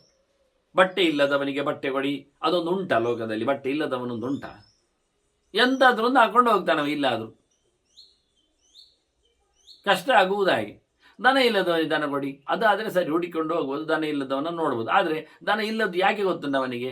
ದನ ಕೊಡಲಿಲ್ಲ ಅಂತಲ್ಲ, ಅವನಿಗೆ ದನ ಕಟ್ಟಲಿಕ್ಕೆ ಆಗುವುದಿಲ್ಲ, ನೋಡಿಕೊಳ್ಳಲಿಕ್ಕೆ ಬರುವುದಿಲ್ಲ, ಮನೆಯಲ್ಲಿ ಜನ ಇಲ್ಲ, ಇದ್ದವರಿಗೆ ಆರೋಗ್ಯ ಇಲ್ಲ. ಅದು ಸತ್ಯ. ಹಾಗಾದರೆ ಇಲ್ಲದವನಿಗೆ ಕೊಡುವುದು ಎನ್ನುವುದು ಸರಿಯಲ್ಲ. ಇನ್ನು ಕೆಲವರು ಇದ್ದವನಿಗೆ ಕೊಡುವುದು, ಅವರಿಗೆ ದನ ಉಂಟು, ಸಾಕಿದ್ದಾರೆ, ನಾವೊಂದು ಕೊಟ್ಟು ಬಿಡುವ, ಅವರಿಗೆ ಮೂಗಿನವರೆಗೆ ಆಗ್ತಾ ಉಂಟು. ಅವ್ರು ಹೇಳ್ತಾರೆ, ಬೇಡ, ನನ್ನ ಹತ್ರ ಇರುವುದು ನಾನು ನನಗೋಸ್ಕರ ಮಾತ್ರ ಒಂದು ಇಟ್ಟುಕೊಂಡದ್ದು, ಇನ್ನೊಂದು ಕಟ್ಟಲಿಕ್ಕೆ ಬರುವುದಿಲ್ಲ, ನೋಡ್ಲಿಕ್ಕೆ ಆಗುವುದಿಲ್ಲ, ಹಸಿರು ಸಿಗ್ತಾ ಇಲ್ಲ ಅಂತ. ಇರಲಿ, ಒಂದುಂಟಲ್ಲ ಇನ್ನೊಂದಿರಲಿ, ಆಯಿತು ಅಂತ ಪಾಪ ಅಯ್ಯೋ ಅಂತ ಹೇಳಿಕೊಂಡು ತಗೊಂಡ್ರೆ ಅವ್ರು ಮತ್ತೆ 10 ಜನರು ಹೋಗಿ ಹೇಳ್ತಾರೆ, ಅವರಲ್ಲಿ ಒಂದು ಇತ್ತು, ನಾನು ಒಂದು ಒತ್ತಾಯ ಮಾಡಿ ಕೊಟ್ಟೆ, ನೀವು ಸಹ ಒತ್ತಾಯ ಮಾಡಿ ಕೊಡಿರಿ ಅವರಿಗೆ. ಇದು ಒಳ್ಳೆ ಕಥೆ ಆಯ್ತಲ್ಲ. ಒಂದು ದನವನ್ನು ಸಾಕಲಿಕ್ಕೆ ಬೇಕಾಗಿರತಕ್ಕಂಥ ಜಾಗಗಳು, ಅವಕಾಶಗಳು, ವ್ಯವಸ್ಥೆಗಳು, ಜನ, ಮಂದಿ ಇವೆಲ್ಲ ಬೇಡವ? ಲಾಭ ಉಂಟು, ನಷ್ಟದ ಪ್ರಶ್ನೆ ಅಲ್ಲ. ಹೇಗೂ ಒಂದು ಉಂಟಲ್ಲ, ಇನ್ನೊಂದು ಸಾಕಿಬಿಡಿ. ಆಗ್ತದ ಹಾಗೆ? ಒಂದಕ್ಕೆ ಜಾಗ ಇರುವುದಿಲ್ಲ, ಒಂದಕ್ಕೆ ಹಸಿರು ಇರುವುದಿಲ್ಲ, ಹುಲ್ಲು ಸಿಗುವುದಿಲ್ಲ, ಇನ್ನೊಂದನ್ನು ಹೇಗಿಟ್ಕೊಳ್ಳೋದು ಮತ್ತೆ ಹೇಳಿದರೆ ಒತ್ತಾಯದಲ್ಲಿ? ಹಾಗೆ ಒತ್ತಾಯ ಮಾಡ್ತಾ ಒಂದು 10 ಕಟ್ಟಿಬಿಟ್ರೆ, 10 ಜನ ಸೇರಿಕೊಟ್ರೆ. ಹಾಗೆ ಕೆಲವರು ಬಾಣಾಲೆ ಕೊಡುವುದುಂಟು, ಇನ್ನೊಬ್ಬರು ಬಾಣಾಲೆಯೇ ಕೊಡುದು, ಮಗದೊಬ್ಬರು ಬಾಣಾಲೆ ಕೊಡುದು. ಎಂತ ಮನೆಯಲ್ಲಿ ಪೂರ ಬಾಣಾಲೆಯ, ಅದರಲ್ಲೇ ಎಲ್ಲ ಮಾಡುವುದ? ಆಗುವುದಿಲ್ಲ. ಅದನ್ನು ವಸ್ತುಗಳನ್ನು ಕೊಡುವಾಗ ಇಲ್ಲದವರಿಗೆ ಕೊಡಬೇಕೆನ್ನುವುದು ಸಮ ಅಲ್ಲ, ಇದ್ದವರಿಗೆ ಕೊಡಬೇಕೆನ್ನುವುದು ಸಮ ಅಲ್ಲ. ಹೇಗೋ ಅವರ ಹತ್ರ ಇದನ್ನು ಕೊಟ್ಟು ಬಿಡಿ, ಅದು ಆಗುವುದಿಲ್ಲ. ಯಾರಿಲ್ಲದ್ದು ಯಾವುದು ಅಂತ ಹೇಗೆ ಗೊತ್ತು? ಕೊಡುವಾಗ ಕೊಡಬೇಕಲ್ಲ, ವಿಷಯ ಸತ್ಯ. ಆದ್ರಿಂದ ಇದರ ಬಗ್ಗೆ ಸ್ವಲ್ಪ ಗಮನಿಸಬೇಕು ಅಂತಾರೆ. ಗಾಂ ಅಶ್ವಂ ವಿತ್ತಮನ್ನಂಚ ತದ್ವಿದೆ ಪ್ರತಿಪಾದೆ. ಯೋಗ್ಯನಿಗೆ ಕೊಡಬೇಕು. ಮುಖ್ಯವಾಗಿ ನಾವು ತಿಳ್ಕೊಂಡದ್ದಾಗಿ ಇಲ್ಲದವನಿಗೆ ಅಂತಲ್ಲ, ಇದ್ದವನಿಗೆ ಅಂತಲ್ಲ, ಬೇಕಾದವನಿಗೆ ಅಂತಲ್ಲ, ಮತ್ತೆ ಯೋಗ್ಯನಾದವನಿಗೆ ಅಂತ ಅರ್ಥ. ಇಷ್ಟೆ. ಯಾರು ಓದಿಕೊಂಡವನಿದ್ದಾನೆ, ಯಾರು ಆಚಾರವಂತನಿದ್ದಾನೆ, ಯಾರು ದೇವರ ಎಚ್ಚರದಲ್ಲಿದ್ದಾನೆ, ಅಂಥವರಿಗೆ ಮಾತ್ರ ಇದನ್ನು ಕೊಡಲಿ. ಇದರಲ್ಲಿ ಉಂಟಾ ಇಲ್ವ ಕೇಳೋ ಪ್ರಶ್ನೆ ಅಲ್ಲ. ಎಷ್ಟು ಕೊಡಲಿಕ್ಕೆ ಬರ್ತದೆ ಅಂದರೆ, ಗೋವು ಕೊಡಲಿಕ್ಕೆ ಬರ್ತದಾ? ಹೌದು. ಮತ್ತು ಆಗ ಅಶ್ವವನ್ನು ಹೇಳ್ತಾರೆ, ಕುದುರೆಯನ್ನು ಹಿಂದೆ ಕೊಡ್ತಿದ್ರು, ಜಾಚಿ ಓಡಾಡಲಿಕ್ಕೆ ಬೇಕಲ್ಲ. ಇವತ್ತು ಕುದುರೆ ಅಂದರೆ ವಾಹನ ಅಂತ ಅರ್ಥ ಇಟ್ಕೊಳ್ಳಿ, ವಾಹನದಾನ. ಅದರಿಂದ ಯಾರಿಗೆ? ಯೋಗ್ಯರಿಗೆ. ಉಂಟೋ ಇಲ್ವೋ ಪ್ರಶ್ನೆ ಅಲ್ಲ. ಮತ್ತೆ ವಿತ್ತ, ದುಡ್ಡು, ಅದರಿಂದ ಅವ್ರು ಏನು ಬೇಕಾದ್ರೆ ತಗೊಳ್ತಾನೆ. ಇನ್ನು ಅನ್ನ, ಊಟ, ಟೆಂಪರರಿ, ಆಗಿನ ಆಗಕ್ಕೆ. ಹಾಗಾಗಿ ಇದೆಲ್ಲವೂ ಸಹ ಇಂಥವರಿಗೆ ಕೊಡಲಿಕ್ಕೆ. ಇಲ್ಲಾದ್ರೆ ಅವ್ರು ಹೇಳ್ತಿದ್ರು ಹಸಿವೆ ಆದವನಿಗೆ ಅಂತ ಹೇಳ್ತಿದ್ರು. ಹಸಿವೆ ಆದವನಿಗೆ ಅಂತ ಹೇಳೋದಿಲ್ಲ. ಅನ್ನದಾನಕ್ಕೆ ಪಾತ್ರನನ್ನು ನೋಡಬೇಕೆಂದು ಹೇಳೇ ಬಿಡ್ತಾರೆ, ಯೋಗ್ಯನನ್ನು ನೋಡಲೇಬೇಕು ಅಂತ ಹೇಳಿ ತಿಳಿಸ್ತಾರೆ. ಮತ್ತೆ ಬೇರೆ ದ್ರವ್ಯಗಳು ಕೊಡಲಿಕ್ಕೆ ಬರ್ತದೆ. ಬಟ್ಟೆ ಬರುಗಳು ಇದ್ದಾಗೆ, ನೆಲ ಇದ್ದಾಗೆ, ಇನ್ನಿತರ ಜೀನ್ಸ್ ಪದಾರ್ಥಗಳು, ತರಕಾರಿಗಳು, ಇನ್ನಿತರ ಲೋಹದ ಪದಾರ್ಥಗಳು, ಇವೆಲ್ಲವನ್ನು ದ್ರವ್ಯಾಣಿ ಚಾನ್ಯಾನಿ ತತ, ಇವೆಲ್ಲವನ್ನು ಸಹ ನಾವು ಯೋಗ್ಯರಾದವರಿಗೆ ಕೊಟ್ಟರೆ ಪ್ರತ್ಯಭಾವೇನ ಶೋಚತಿ, ನಾವು ಸತ್ತ ಬಳಿಕ ಏನು ತೊಂದರೆಗೊಳಗಾಗುವುದಿಲ್ಲ. ಆ ದಾನ ಮಾಡಿದ ಪುಣ್ಯ ನಮ್ಮನ್ನು ಉದ್ಧಾರ ಮಾಡ್ತದೆ. ಅಷ್ಟೇ ಅಲ್ಲದೆ ನಾವು ಸಾಯುವಾಗ ಯೋಚನೆ ಮಾಡುವುದಿಲ್ಲ, ಎಂಥದ್ದು ಕೊಡಬಹುದಿತ್ತು ಮಾರೆ, ಈಗ ಕೊಡ್ಲಿಕ್ಕೆ ಆಗ್ತಾ ಇಲ್ಲ, ಆಗ ಇದ್ದಾಗ ಕೊಡ್ಲಿಕ್ಕೆ ಒಳ್ಳೇದಿತ್ತು, ಈಗ ಜನವೂ ಸಿಗ್ತಾ ಇಲ್ಲ, ಈಗ ಯಾರು ತಗೊಳ್ಲಿಕ್ಕೂ ಬರುವುದಿಲ್ಲ. ಯಾಕೆ? ನಾನು ಸಾಯಲಿಕ್ಕೆ ಹೊರಟಿದ್ದೇನಲ್ಲ, ಇನ್ನು ಎಲ್ಲಿಯಾದರೂ ಅವ್ರು ಕೊಟ್ಟ ನಂತರ ಸತ್ರೆ ಅಥವಾ ಕೊಟ್ಟವರು ಸತ್ರೆ, ಇವ್ರ ಕೆಲವರಿಗೆಲ್ಲ ಹೆದರಿಕೆ. ಆರೋಗ್ಯ ಇಲ್ಲದವನೆಲ್ಲ ಕೊಟ್ಟಾಗ ಅವರು ತಗೊಳ್ಳಿಕ್ಕೆ ಹೋಗುವುದಿಲ್ಲ. ಎಲ್ಲಿಯಾದ್ರೆ ಅವರ ಜ್ವರ ಕಾಯಿಲೆ ಎಲ್ಲ ನಮಗೆ ಬಂದು ಅವನಿಗೆ ಅವನು ಉದ್ಧಾರ ಆಗಿಬಿಟ್ರೆ, ಹುಷಾರಾಗಿ ಬಿಟ್ರೆ, ಮತ್ತು ಅದರ ಕಥೆ ಎಂಥದ್ದು ಹೇಳಿ ಅವರು ಹಾಗೆ ಜಾರುದು, ಪುಸ್ಕ ಅಂತ ಅಲ್ಲಿಂದ ಹೋಗುವುದು. ಅದಕ್ಕೆ ಇಲ್ಲಿ ಹೇಳಿಬಿಟ್ಟ, ಸತ್ತ ಬಳಿಕ ಆಗಲಿ ಸಾಯು ಹೊತ್ತಿನಲ್ಲಿ ಆಗಲಿ ಹೆದರಿಕೆ ಇಲ್ಲ ಅವನಿಗೆ, ಬೇಸರ ಇಲ್ಲ. ಯಾಕೆ ಅಂದರೆ ಅವನು ಒಳ್ಳೆಯವನನ್ನು ನೋಡಿ ಕೊಟ್ಟಿದ್ದಾನೆ ಅನ್ನತಕ್ಕಂಥ ಅವನಲ್ಲಿ ವಿಶ್ವಾಸ ಇರ್ತದೆ. ಅದು ಎಂಥದ್ದು ಮಾರಾಯರೆ, ಒಳ್ಳೆಯವರನ್ನು ಎಲ್ಲಿಂದ ತರುವುದು, ಹೇಗೆ ಮಾಡುವುದು? ನಮ್ಮ ಊರಿನಲ್ಲಿ ಎಲ್ಲ ಇಲ್ಲವೇ ಇಲ್ಲ. ನಾವು ನಮ್ಮ ಊರಿನವರಿಗೆ, ದಡ್ಡರಿಗೆ, ಪಿಂಡರಿಗೆ, ಪೆದ್ದರಿಗೆ ಎಲ್ಲ ಕೊಟ್ಟು ಬಿಡುದು, ಅವರವರಿಗೆ ಅಂತ, ಇವರು ಅವರಿಗೆ ಅಂತ. ಇದು ಎಂತ ಹೇಳಿದರು, ಅಳಿದವರಲ್ಲಿ ಉಳಿದವನೇ ಗೋಡೆ ಹೇಳಿಕೊಂಡಾಗ ಏರಂಡೋಬೆ ಧ್ರುಮಾಯತೆ ಅಂತ, ನಿರಸ್ತ ಬಾಧೆಬೇ ದೇಶ ಅಂತ. ನಮ್ಮದು ಗುಡ್ಡೆ ಬಯಲು, ನಮ್ಮದು ಭಾರಿ ಆಚಿನದ್ದು ಬಿಸಿಲು, ನಮ್ಮಲ್ಲಿ ನೀರಿನ ವ್ಯವಸ್ಥೆ ಇಲ್ಲ, ಮತ್ತೆ ಅಲ್ಲೆಲ್ಲ ಮುಳ್ಳು ಗಿಡ ನಡೀತದೆ, ಅದೇ ದೊಡ್ಡದು ಸಂಗತಿ. ಮುಳ್ಳು ಗಿಡಗಳೇ ಅವರಿಗೆ ಪೂಜೆ ಪುನಸ್ಕಾರಕ್ಕೆ ಬೇಕಂತೆ, ಅದನ್ನೇ ಅವರು ಮರ ಅನ್ನುವುದು. ಎಂತ ಕತೆ ಹೇಳು, ಕಳ್ಳಿ ಪಾಪಾಸ್ ಗಿಡಗಳನ್ನೆಲ್ಲ ಅವರು ದೊಡ್ಡ ಜನ ಅಂತ ಹೇಳಿ ಶುರು ಮಾಡ್ತಾರೆ. ಅದು ಪ್ರಯೋಜನ ಆಗಲಿಲ್ಲ ಅಂತಾರೆ. ಮತ್ತೆ ನಿಮ್ಮ ಊರಿನಲ್ಲಿ ಇಲ್ಲ ಅಂತ ಹೇಳಿಕೊಂಡು ನೀವು ದಾನ ಧರ್ಮಗಳನ್ನು ನಿಮ್ಮ ಪೆದ್ದರಿಗೆ, ಷಂಡರಿಗೆ, ಮೂಢರಿಗೆ ದಡ್ಡರಿಗೆ ತಾವು ದೊಡ್ಡ ಜನ ಅಂತ ಹೇಳಿಕೊಂಡು ಮೆರೆದಾಡವರಿಗೆಲ್ಲ ಕೊಟ್ಟು ಹಾಳು ಮಾಡಿಕೊಳ್ಳಬೇಡಿ ಪುಣ್ಯವನ್ನು. ಮತ್ತೆ ಒಂದು ವಿಷಯ ಅಂತ ಗೊತ್ತುಂಟ, ಎಂತ, ನಮಗೆ ಯಾರು ಒಳ್ಳೆಯವರೊಂದು ಗೊತ್ತೂ ಇಲ್ಲಲ್ಲ ಮಾರ್ಯಾರೆ. ನಮಗೆ ಯಾರು ಅಂತ ನಾವೀಗ ನೋಡುವಾಗ ಗೊತ್ತಾಗ್ತದೆ. ಯಾರಿಗಾದ್ರೂ ಈಗ ಆಧಾರ್ ಕಾರ್ಡ್ ಎಲ್ಲ ಇದ್ದಾಗ, ID ಇದ್ದಾಗೆಲ್ಲ ಅವರು ಹುಷಾರಿದ್ದಾರೆ, ಒಳ್ಳೆಯವರಿದ್ದಾರೆ, ಇಂಥದ್ದೆಲ್ಲ ಅಂತ ಹೇಳಿಕೊಂಡು ಎಲ್ಲ ಕಾರ್ಡ್ ಉಂಟ. ಅದಕ್ಕೆ ಭೀಷ್ಮರು ಹೇಳ್ತಾರೆ, ತಿಳ್ಕೊಳ್ಬೇಕು, ಇಲ್ಲೇ ಸೋತದ್ನ. ಇದು ಹುಷಾರಾಗಿರ್ಬೇಕು. ನೀನು ಕೇಳು, 4 ಜನರಲ್ಲಿ ಕೇಳು, 10 ಜನರಲ್ಲಿ ಕೇಳು, ಅವರು ಹೇಗೆ, ಇವರು ಯಾರು, ಎಲ್ಲಿ ಇಂಥವರು ಅಂತ ಕೇಳು. ಕಿವಿಯಲ್ಲಿ ಕೇಳಿಕೊಳ್ಳಬೇಕು, ಬಾಯಿ ಬಿಡಬೇಕು. ನಾಚಿಕೆ ಪಡಲಿಕ್ಕಿಲ್ಲ ಯಾರು ಎಂಥದ್ದು ಅಂತ ತಿಳ್ಕೊಳ್ಳಿಕ್ಕೆ. ಇವರು ಸಿಕ್ಕಿದವರಿಗೆ ಕೊಡಲಿಕ್ಕೆ ಅದೆಂಥದ್ದು ಹಾಗೆ. ನಾವೀಗ ಹುಡುಗಿಯನ್ನು ಕೊಡುವಾಗ, ಮದುವೆ ಮಾಡಿ ಕೊಡುವಾಗ ಎಲ್ಲ ಕೇಳಿಕೊಳ್ಳುವುದಿಲ್ವಾ? ಆಚೀಚೆ ಹೋಗುವವರನ್ನೇ ಗಂಡು ಇಲ್ಲಿ ಬಾ ಹೇಳಿಕೊಡ್ತೇವೆ ನಾವು, ನೀನು ಗಂಡು ಅಲ್ವಾ ಅದು ಕೇಳ್ತೇವೆ. ಮತ್ತೆ ನಾವು ಇನ್ನು ಅದನ್ನಾದ್ರೂ ಕೇಳಬೇಕಲ್ಲ. ಮತ್ತು ಅವನು ಗಂಡು ಅಲ್ಲದೆ ಷಂಡ ಆಗಿದ್ರೆ, ತೃತೀಯ ಲಿಂಗನಾಗಿದ್ದೇವಾ? ಆದ್ದರಿಂದ ಸಾಮಾನ್ಯವಾಗಿ ಒಂದು ಹೆಣ್ಣು ಕೊಡುವಾಗಲೇ ನಾವೆಲ್ಲ ಕೇಳೋದಿಲ್ವಾ, ಯಾರು ಎಂಥದ್ದು, ಎಲ್ಲಿ, ಹೇಗೆ ಅಂತ ಎಲ್ಲ ಅಂತ. ಹಾಗೆ ಯಾವುದೇ ಪದಾರ್ಥವನ್ನು ಕೊಡುವಾಗಲೂ ಕೇಳಿಕೊಳ್ಳಬೇಕು. ಯಾರು ನೀನು, ಎಂಥವನು, ಅವನ ಹತ್ರ ಹೋಗಿ ಕೇಳೋದಲ್ಲ. ಗಂಡಿನ ಹತ್ರ ಕೇಳ್ತಾರೆ ಹೆಣ್ಣು ಕೊಡುವಾಗ? ಇಲ್ಲ, ಯಾರ್ಯಾರ ಹತ್ರವೂ ಕೇಳ್ತಾರೆ, ಎಲ್ಲಿಯೋ ಕೇಳ್ತಾರೆ, ಹೇಗೆಯೋ ಕೇಳ್ತಾರೆ. ಅದೇ ರೀತಿಯಾಗಿ ನಿಮ್ಮ ದಾನಕ್ಕೂ ಬೇಕಾಗಿರತಕ್ಕ ಪದಾರ್ಥಗಳ ವಿನಿಯೋಗಕ್ಕೂ ಬೇಕಾಗಿರತಕ್ಕಂಥ ಪಾತ್ರನನ್ನು ನೀವೇ ಹುಡುಕಿ ನೋಡಿ. ನಿಶಮ್ಯಚು ಗುಣೋಪೇತಂ ಬ್ರಾಹ್ಮಣಂ ಸಾಧು ಸಮ್ಮದಂ. ಒಳ್ಳೆಯವನನ್ನಾಗಿರುವವನನ್ನು, ಗುಣವಂತನನ್ನು ನೀವೆಲ್ಲ ಹುಡುಕಿ ತೇರಿಸಿ, ಅವ ಸಿಕ್ಕಿದ ಮಾರಾಯರ ನಮಗೆ. ಹೌದಾ, ಒಳ್ಳೆಯದಾಯ್ತಲ್ಲ. ಅವ ಎಲ್ಲಿ ಸಿಕ್ಕುವುದು? 50 ಮೈಲು ದೂರದಲ್ಲಿದ್ದಾನೆ, ಬರಲಿಕ್ಕೆ ಹೇಳಿ, ಕರ್ಕೊಂಡು ಬನ್ನಿ. ಇಲ್ಲಿಯವರಿಗೆಲ್ಲ ಬೇಜಾರಾಗ್ತದೆ ಅಂತ ಇಲ್ಲಿ ಕೊಡಲಿಕ್ಕೆ ಕೊಟ್ಟ, ಅವರನ್ನೆಲ್ಲ ಕರೆಸಿಕೊಟ್ಟ ದೂರದಲ್ಲಿ, ನಮಗೆಲ್ಲ ಕೊಡಲಿಲ್ಲ. ಅವ್ರು ನೀವೆಲ್ಲ ಓದಲಿಲ್ಲಲ್ಲ, ಮತ್ತೆಂತ ಮಾಡೋದು? ಅದು ಗೊತ್ತಾಗಲಿ ಅವರಿಗೆ, ನೀವೆಲ್ಲ ಕಲೀಲಿಲ್ಲ ಅಂತ. ಅವನು ಎಂತ ಉಂಟು ಒಂದು ಗೊತ್ತಾಗಲಿ, ಅವನ ಹತ್ರ ಪರಿಚಯ ಮಾಡಿಸಿ. ಅವನು 3 ಹೊತ್ತು ಜಪ ಮಾಡ್ತಾನೆ, ಪಾಠ ಮಾಡ್ತಾನೆ, ಪಾಠ ಕೇಳುತ್ತಾನೆ, ಎಲ್ಲ ಹೇಳಿಕೊಳ್ಳಿ. ಆಗ ಗೊತ್ತಾಗ್ತದೆ ಎಂತ ಬಂದವರು ಯಾರು ಅಂತ. ಇದು ಬಂದವರು ಯಾರು ಅಂತ ದೂರದಲ್ಲಿ ನೋಡೋದು, ಕಿಂಡಿಯಲ್ಲೇ ನೋಡೋದು, ಯಾರ್ಯಾರ ಹತ್ರ ಹೇಳಿದ್ದು ಕೇಳೋದು, ಮತ್ತು ಅಲ್ಲಿಂದಲೇ ಓಡುವುದು, ಹತ್ತಿರ ಬರುವುದೇ ಇಲ್ಲ. ಅಷ್ಟು ನಮೂನೆಯ ಅಭಿಮಾನ, ಒಂದು ರೀತಿಯಿಂದ ಹೊಟ್ಟೆಗಿಚ್ಚು. ನೀವು ದೂರದಲ್ಲಿ ಕರೆಸಿಕೊಂಡು ಬನ್ನಿ ಅಂತಾರೆ. ದೂರ ನಾನಾಯ ಸತ್ಕೃತ್ಯ ಸರ್ವಷಷ್ಠಾಭಿ ಪೂಜೆ, ಮತ್ತೆ ಅವನನ್ನು ಒಳ್ಳೆ ರೀತಿಯಿಂದ ಉಪಚಾರ ಮಾಡಿ, ಅಷ್ಟು ದೂರದಿಂದ ಕರೆಸಿಕೊಟ್ಟದ್ದಕ್ಕೆ ಒಂದು ಚೂರೆ ಕೊಟ್ಟು ಕಳಿಸುವುದಲ್ಲ ಅವನಿಗೆ, ಆದಷ್ಟು ದೊಡ್ಡ ಮೊತ್ತದ ದೊಡ್ಡ ಮಟ್ಟಿನ ವಸ್ತುಗಳನ್ನೆಲ್ಲ ಕೊಟ್ಟು ಕಳಿಸುವೆ. ಅವನು ಬರುವುದಕ್ಕೆ ಅನುಕೂಲ ಆಗುವಂಥ ವ್ಯವಸ್ಥೆಯಲ್ಲಿ ಬೇಕಾದಂಥ ವಸ್ತುಗಳನ್ನೆಲ್ಲ ಅವನಿಗೆ ದಾಟಿಸಬೇಕು. ಅದರಿಂದ ಗೊತ್ತಿಲ್ಲ ಅಂತ ಹೇಳಬೇಡಿ, ಗೊತ್ತು ಮಾಡಿಕೊಳ್ಳಿ. ದೂರದಲ್ಲಿದ್ದಾನೆ ಅಂತ ಅಳಬೇಡಿ, ಕರೆಸಿಕೊಳ್ಳಿ. ಅದಕ್ಕೆ ಸಂಬಂಧಪಟ್ಟಂತೆ ಬೇಕಾದ ಮೌಲ್ಯಗಳನ್ನು ಕೊಟ್ಟು ಕಳಿಸಿ. ಧರ್ಮರಾಜ ಕೇಳುತ್ತಾನೆ, ಅಲ್ಲ, ನನಗೆ ಶ್ರಾದ್ದದಲ್ಲಿ ಮತ್ತೆ ದೈವದಲ್ಲಿ, ಹೋಮದಲ್ಲಿ, ದೇವತೆಗಳ ಆರಾಧನದಲ್ಲಿ ನನಗೆ ಪದ್ಧತಿಗಳ ಬಗ್ಗೆ ಸ್ವಲ್ಪ ಮಾತುಕೊಳ್ಳಬೇಕು. ಹಿಂದಿನವರು ಹೇಳಿಕೊಟ್ಟ ಹಾಗೆ ಶ್ರಾದ್ದಕಾಲೇಚ ದೈವೇಚ ಧರ್ಮೇಪಿ ಚ ಪಿತಾಮಹ ಇಚ್ಛಾಮೀಹ ತ್ವಯಾಖ್ಯಾತಂ ವಿಹಿತಂ ಯತ್ತು ಸುರರ್ಷಿಭಿ. ದೇವತೆಗಳಿಂದಲೂ ಋಷಿಗಳಿಂದಲೂ ಯಾವ ಪ್ರಕಾರದಲ್ಲಿ ಹೇಳಲ್ಪಟ್ಟಿದೆ ಎನ್ನುವುದನ್ನು ನಿಮ್ಮಿಂದ ಕೇಳಬೇಕು. ನಾನು ಬಹಳ ಜನರಿಂದ ಕೇಳಿದ್ದೇನೆ, ಮಾಡಿಕೊಂಡು ಬಂದಿದ್ದೇನೆ. ದೈವಾರಾಧನೆ, ಪೈತೃಕ ಎಲ್ಲ. ಆದರೆ ನನಗೆ ಬೇಕಾದ್ದೀಗ ನಿಮ್ಮಿಂದ ತಿಳ್ಕೊಳ್ಳಿಕ್ಕೆ ಬೇಕಾಗ್ತು. ಅದು ಹೇಗೆ? ಋಷಿಗಳ ಪರಂಪರೆಯಲ್ಲಿ ಬಂದ ಹಾಗೆ, ದೇವತೆಗಳು ನಿಮಗೆಲ್ಲ ತಿಳಿಸಿಕೊಟ್ಟ ಹಾಗೆ ನನಗೆ ಹೇಳಬೇಕು. ಅದಕ್ಕೆ ಭೀಷ್ಮರು ಹೇಳ್ತಾರೆ, ದೈವಾರಾಧನೆ ಉಂಟಲ್ಲ, ದೇವತೆಗಳ ಬಗ್ಗೆ ಮಾಡತಕ್ಕಂಥ ಕರ್ಮಗಳು, ಹೋಮ ಹವನವೋ ವ್ರತ ನಿಯಮವೋ ಇವೆಲ್ಲ ಬೆಳಿಗ್ಗೆ ಮಾಡಬೇಕು ಮಾರಾಯ. ದೈವಂ ಪೌರ್ವಾನಿಕೆ ಕುರ್ಯಾತ್.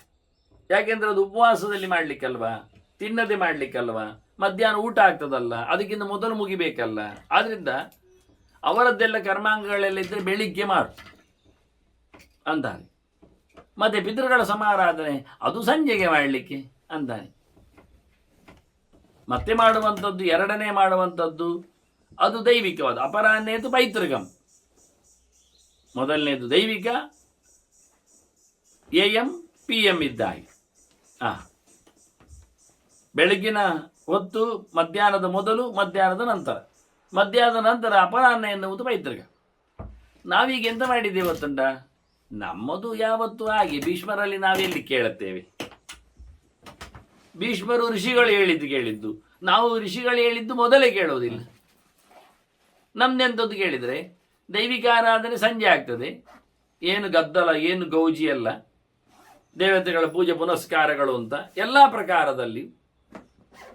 ಮತ್ತೆ ಪಿತೃಾರಾಧನೆ ಬೆಳಿಗ್ಗೆ ಬೇಗ ಆಗ್ತದೆ, 6 ಗಂಟೆಗೆ ಸೂರ್ಯ ಬರುವ ಮುಂಚೆ ಕೆಲವೊಮ್ಮೆ ಬೆಂಡೆ ಹಾಕಿ ಆಗ್ತದೆ. ಯಾಕೆ ಕೇಳಿದರೆ ಅವರಿಗೆಲ್ಲ ಮತ್ತೆ ಆಫೀಸಿಗೆ ಹೋಗ್ಲಿಕ್ಕೆ ಉಂಟು, ಆಯ್ತಾ ಇಲ್ಲ? ಹೀಗಾಗಿ ಯಾವುದು ಹೇಳಿದ್ದೇವೋ ಅದು ನಾವು ಮಾಡೋದಿಲ್ಲ. ಪೈತೃಕವನ್ನು ಸಂಜೆ ಮಾಡುವುದಿಲ್ಲ, ಮಧ್ಯಾಹ್ನ ನಂತರ ಮಾಡೋದಿಲ್ಲ, ದೈವಿಕವನ್ನು ಬೆಳಿಗ್ಗೆ ಮಾಡುವುದಿಲ್ಲ. ದೈವಿಕ ನೋಡಿ ಕೆಲವೆಲ್ಲ ಕಲಶ ಇಡುವುದು ಹಿಂದಿನ ದಿವಸ, ಪಾಪ ಋಷಿ ಪಂಚಮರಿಯರೆಲ್ಲ ಹಿಂದಿನ ದಿವಸ ನೀರು ಕುಡಿಬೇಕು. ಅವರೆಲ್ಲ 60ರ ಶಾಂತಿಯವರು ಎಲ್ಲ ಎಲ್ಲಿವರೆಗೆ ದೇವರಿಗೆ ಬ್ರಹ್ಮ ಕಲಶಾಭಿಷೇಕಕ್ಕೆ ಹಾಗೆ ಉಂಟೆಲ್ಲ. ಹಿಂದಿನ ದಿವಸ ನೀರು ತುಂಬಿಸಿದ್ದೋ ಯಾವತ್ತೋ ಎಲ್ಲ. ಮತ್ತು ಯಾವ್ಯಾವುದು ಹೋಮಗಳೆಲ್ಲ ರಾತ್ರಿ ಆಗುವಂಥದ್ದು, ಹಿಂದೆ ಆಗುವುದು. ಇವತ್ತೆಲ್ಲ ವಾಸ್ತುಗಳೆಲ್ಲ ಆಗುವುದು ಹಾಗೆ.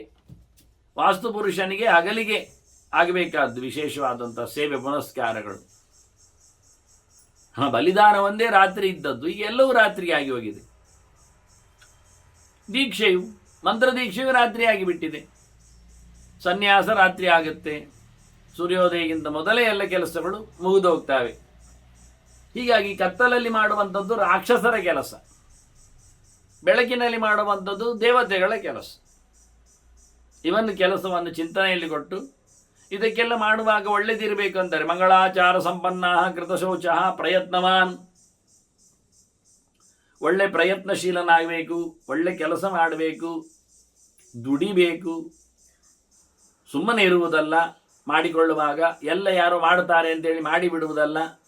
ಇನ್ವಾಲ್ವ್ಮೆಂಟ್ ಇರಬೇಕು, ಶುದ್ಧತೆಯನ್ನು ಕಾಪಾಡಿಕೊಳ್ಬೇಕು, ಮಣಿಯಾಗಿರಬೇಕು, ಮಿಂದು ಬರಬೇಕು, ಒಳ್ಳೆಯ ಬಟ್ಟೆಗಳನ್ನೆಲ್ಲ ಧಾರಣೆ ಮಾಡಬೇಕು, ಒಳ್ಳೆಯ ಪದಾರ್ಥಗಳನ್ನು ಮಾತ್ರ, ಮಂಗಳಾಚಾರ ಸಂಪನ್ನ, ಒಳ್ಳೆಯ ವಿಷಯಗಳಲ್ಲಿ ಮಾತ್ರ ಅವನು ತತ್ಪರನಾಗಿರಬೇಕು. ಯೋಗ್ಯವಾದ ಆಚರಣೆಗಳೆಲ್ಲ ಇರಬೇಕು ಅವನಲ್ಲಿ. ಮತ್ತೆ ಮನುಷ್ಯರಿಗೆ ಹೇಳಲಿಲ್ಲಲ್ಲ, ಮನುಷ್ಯಾಣಂಚ ಮಧ್ಯಾಹ್ನ ಅಂತಾರೆ. ಮಧ್ಯಾಹ್ನ ಮನುಷ್ಯರಿಗೆ ಅದು ಮಧ್ಯಾಹ್ನದಲ್ಲಿ. ಹೇಗೆ ಅಂದರೆ ಪ್ರದದ್ಯಾತ್ ಉಪವತ್ತಿವಿ, ಸಮ ನೋಡಿಕೊಳ್ಳಬೇಕು ಹೇಗೇನು ಅಂತ. ಮಧ್ಯಾಹ್ನ ಕೂಡಲೇ ರಪಕ್ಕ ಬರುವುದಿಲ್ಲ. ಮಧ್ಯಾಹ್ನದ ನಡೂ ಮಧ್ಯ ಅಲ್ಲ ಅನ್ನದ್ದು. ಕೆಲವೊಮ್ಮೆ ಸೂರ್ಯ ಬೇಗ ಬರ್ತಾನೆ, ತಡ ಹೋಗ್ತಾನೆ. ಆದ್ದರಿಂದ ಸ್ವಲ್ಪ ಲೆಕ್ಕಾಚಾರ ಜಾಸ್ತಿ ಮಾಡಲಿಕ್ಕೆ ಉಂಟು ಹಗಲಿಗೆ. ಕೆಲವೊಮ್ಮೆ ಸೂರ್ಯ ತಡ ಬರ್ತಾನೆ, ಬೇಗ ಹೋಗ್ತಾನೆ. ಇಂಥ ಸಂದರ್ಭದಲ್ಲಿ ಹಾಗೆ. ಅದನ್ನು ಸೂರ್ಯ 6 ಗಂಟೆಗೆ ಬರ್ತಾನೆ, 7 ಗಂಟೆಗೆ ಹೋಗ್ತಾನೆ ಅಸ್ತಕ್ಕೆ. ಈಗ 13 ಗಂಟೆ ಹಗಲಾಗಿರ್ತದೆ. ಆದ್ದರಿಂದ ಮಧ್ಯಾಹ್ನ 12 ಗಂಟೆ ನಂತರ ಊಟ ಅಲ್ಲ, 1 ಗಂಟೆ ನಂತರ ಆಗ್ತದೆ ಊಟ ಮಧ್ಯಾಹ್ನ ಆಚೆ ಮಾಡಲಿಕ್ಕೆ. ಅದರಿಂದ ಮಧ್ಯಾಹ್ನವನ್ನು ನೋಡಿಕೊಳ್ಳಿ ಅಂತಾರೆ, ಸರಿಯಾಗಿ ನೋಡಿಕೊಳ್ಳಿ. ಅದು ಕರ್ಮಾಂಗಗಳು ಮುಗಿದಿರಲಿ, ಊಟಕ್ಕೆ ಅಂತ ಹೆಚ್ಚು ಒತ್ತು ಕೊಡಬೇಡಿ. ಸವಿತರಿ ಅಪಯಾತೆ ಸ್ನಾತುಮಾಯಾ ತಟಾಕಂ ಅಂತ ಮಧ್ವಾಚಾರ ಬಗ್ಗೆ ಹೇಳುವಾಗ, ಸೂರ್ಯ ಪಶ್ಚಿಮಕ್ಕೆ ವಾಲಿದಾಗ ಅವರು ಮಧ್ಯಾಹ್ನದ ಸ್ನಾನಕ್ಕೆ ಹೋಗಿದ್ದಾರೆ. ಅಲ್ಲಿಂದ ಸ್ನಾನ ಮುಗಿಸಿ ಭಿಕ್ಷೆಯಲ್ಲಿ ತಂದದ್ದನ್ನು ದೇವರಿಗೆ ಸಮರ್ಪಿಸಿ ಊಟ ಮಾಡಲಿಕ್ಕಿದ್ದಾರೆ ಅವರು. ನೋಡಿ ಎಷ್ಟು ಗೊತ್ತಾಯ್ತು ಈಗ. ಆದ್ದರಿಂದ ಮಧ್ಯಾಹ್ನ ಅಂದರೆ ಸೂರ್ಯ ಆಚೆ ವಾಲಬೇಕು, ಇಷ್ಟಂತೂ ಸತ್ಯ. ಹಗಲಿನ ಲೆಕ್ಕಾಚಾರದಲ್ಲಿ ಮಧ್ಯವಾಸಿ ಮುಗಿಬೇಕು, ಅರ್ಧವಾಸಿ ಮುಗಿಬೇಕು, 2 ಯಾಮ ಕಳಿಬೇಕು. 4 ಯಾಮವನ್ನು ನೀವು ಶೇರ್ ಮಾಡಿಕೊಂಡ್ರೆ, ಒಂದು ಯಾಮಕ್ಕೆ ಕೆಲವೊಮ್ಮೆ 3 ಗಂಟೆ ಕೂಡಿಸು ಬರ್ತದೆ 1/4 ಗಂಟೆ, ಕೆಲವೊಮ್ಮೆ 3 ಗಂಟೆ ಮೈನಸ್ ಬರ್ತದೆ 1/4 ಗಂಟೆ. ಇಂಥದ್ದು 2 ಯಾಮ ಕಳೆದ ಬಳಿಕ ಸೂರ್ಯೋದಯಕ್ಕೆ ಮೇಲೆ ಡಿಪೆಂಡ್ಸ್. ನಾವಿವತ್ತು ಯಾರು ಸೂರ್ಯೋದಯಕ್ಕೆ ನೋಡಿಕೊಂಡು ಗಂಟೆ ಹೊಡೆಯುವುದೇ ಇಲ್ಲ. ಎಷ್ಟೋ ದೇವಾಲಯಗಳಲ್ಲಿ ರಾತ್ರಿ ಪೂಜೆ 7 ಗಂಟೆಗೆ ಅಂತ ಆಗಿಬಿಡ್ತಾರೆ. ಅದು ರಾತ್ರಿ ಪೂಜೆ ಅಲ್ಲ, ಯಾಕೆಂದರೆ ಸೂರ್ಯ ಕಂತುವುದೇ 7ಕ್ಕೆ ಆಗ ಕೆಲವೊಮ್ಮೆ ಆಗುವುದಿಲ್ಲ. ಸೂರ್ಯ ಕಂತಿದ ಬಳಿಕ 3/4 ಗಂಟೆಯ ಬಳಿಕ ಪೂಜೆ ಪುನಸ್ಕಾರ ಬರೆದ್ರೆ ಒಳ್ಳೆಯದು, ಅದು ಯಾರು ನೋಡುವುದಿಲ್ಲ. ಮತ್ತೆ ಕೆಲವರು ಬೆಳಿಗ್ಗೆ 6 ಗಂಟೆಗೆ ಪೂಜೆ ಅಂತ ಹೇಳಿಬಿಡ್ತಾರೆ. ಕೆಲವೊಮ್ಮೆ ಸೂರ್ಯ 6 ಗಂಟೆಗೆ ಬರುವುದೂ ಇಲ್ಲ, 7 ಗಂಟೆ ಬರ್ತಾನವ. ಯಾವುದೋ ಕೆಲವು ಸಮಯದಲ್ಲಿ ಅವರದ್ದು ಸಮಯ ಸರಿ ಪಾಲನೆ ಆಗ್ತದೆ, ಮತ್ತು ಹೆಚ್ಚಿನ ಸಮಯಗಳಲ್ಲಿ ಸಮಯ ಮೈನಸ್ ಆಗ್ತದೆ. ಇಲ್ಲಿ ಎಲ್ಲ ಜನರು 6 ಗಂಟೆಗೆ ಎಲ್ಲ ಬಂದಿದ್ದಾರೆ ಸೌದು. ಆದರೆ 7 ಗಂಟೆ ಉದಯ ಆದಾಗ ಬರುವುದು ಚಂದ ಅಲ್ಲ, ಬರಲಿಕ್ಕೆ ಆಗುವುದಿಲ್ಲ. ಆದ್ದರಿಂದ ದೇವಸ್ಥಾನಗಳಲ್ಲಿ ಗುಡಾರಗಳಲ್ಲಿ ಎಲ್ಲ ಕರೆಕ್ಟ್ ಗಂಟೆಯಲ್ಲಿ ಮಧ್ಯಾಹ್ನ ಪೂಜೆ ಆಗಲಿ, ಬೆಳಿಗ್ಗೆ ಪೂಜೆ ಆಗಲಿ, ರಾತ್ರಿ ಪೂಜೆ ಆಗ್ತದೆ ಅಂದರೆ ಅದು ಪೂರಾ ತಪ್ಪು ಅಂತ ಅರ್ಥ. ಎಲ್ಲಿಯೋ ಕೆಲವು ಸಮಯ ಸರಿ, ಏನಿದ್ದರೂ 6 ತಿಂಗಳಿಗೆ ಸಮಯ ಇರಬಹುದು, 6 ತಿಂಗಳಿಗೆ ತಪ್ಪೇ ಇದೆ.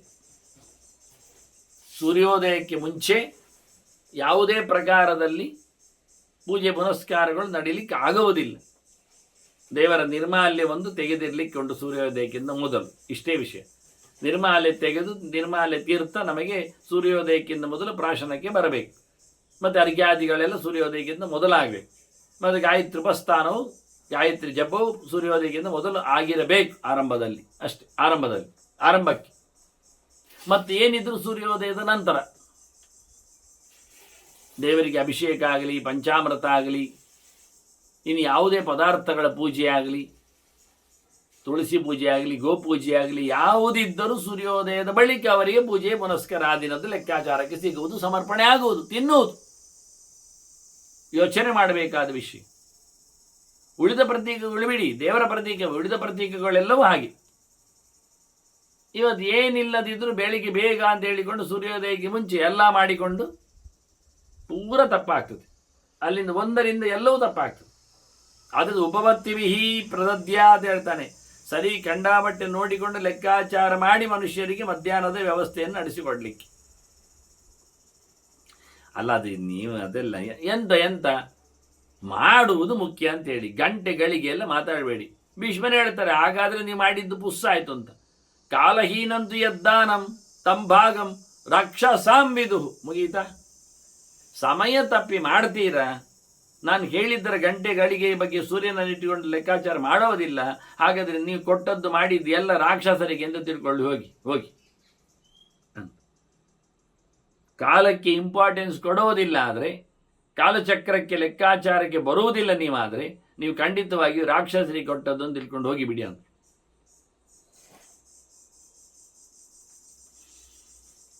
ಹೇಳಿದ ಸಮಯಕ್ಕೆ ಅನುಗುಣವಾಗಿ ಹೇಳಿದ್ದನ್ನು ನಡೆಸಿಕೊಡಬೇಕು.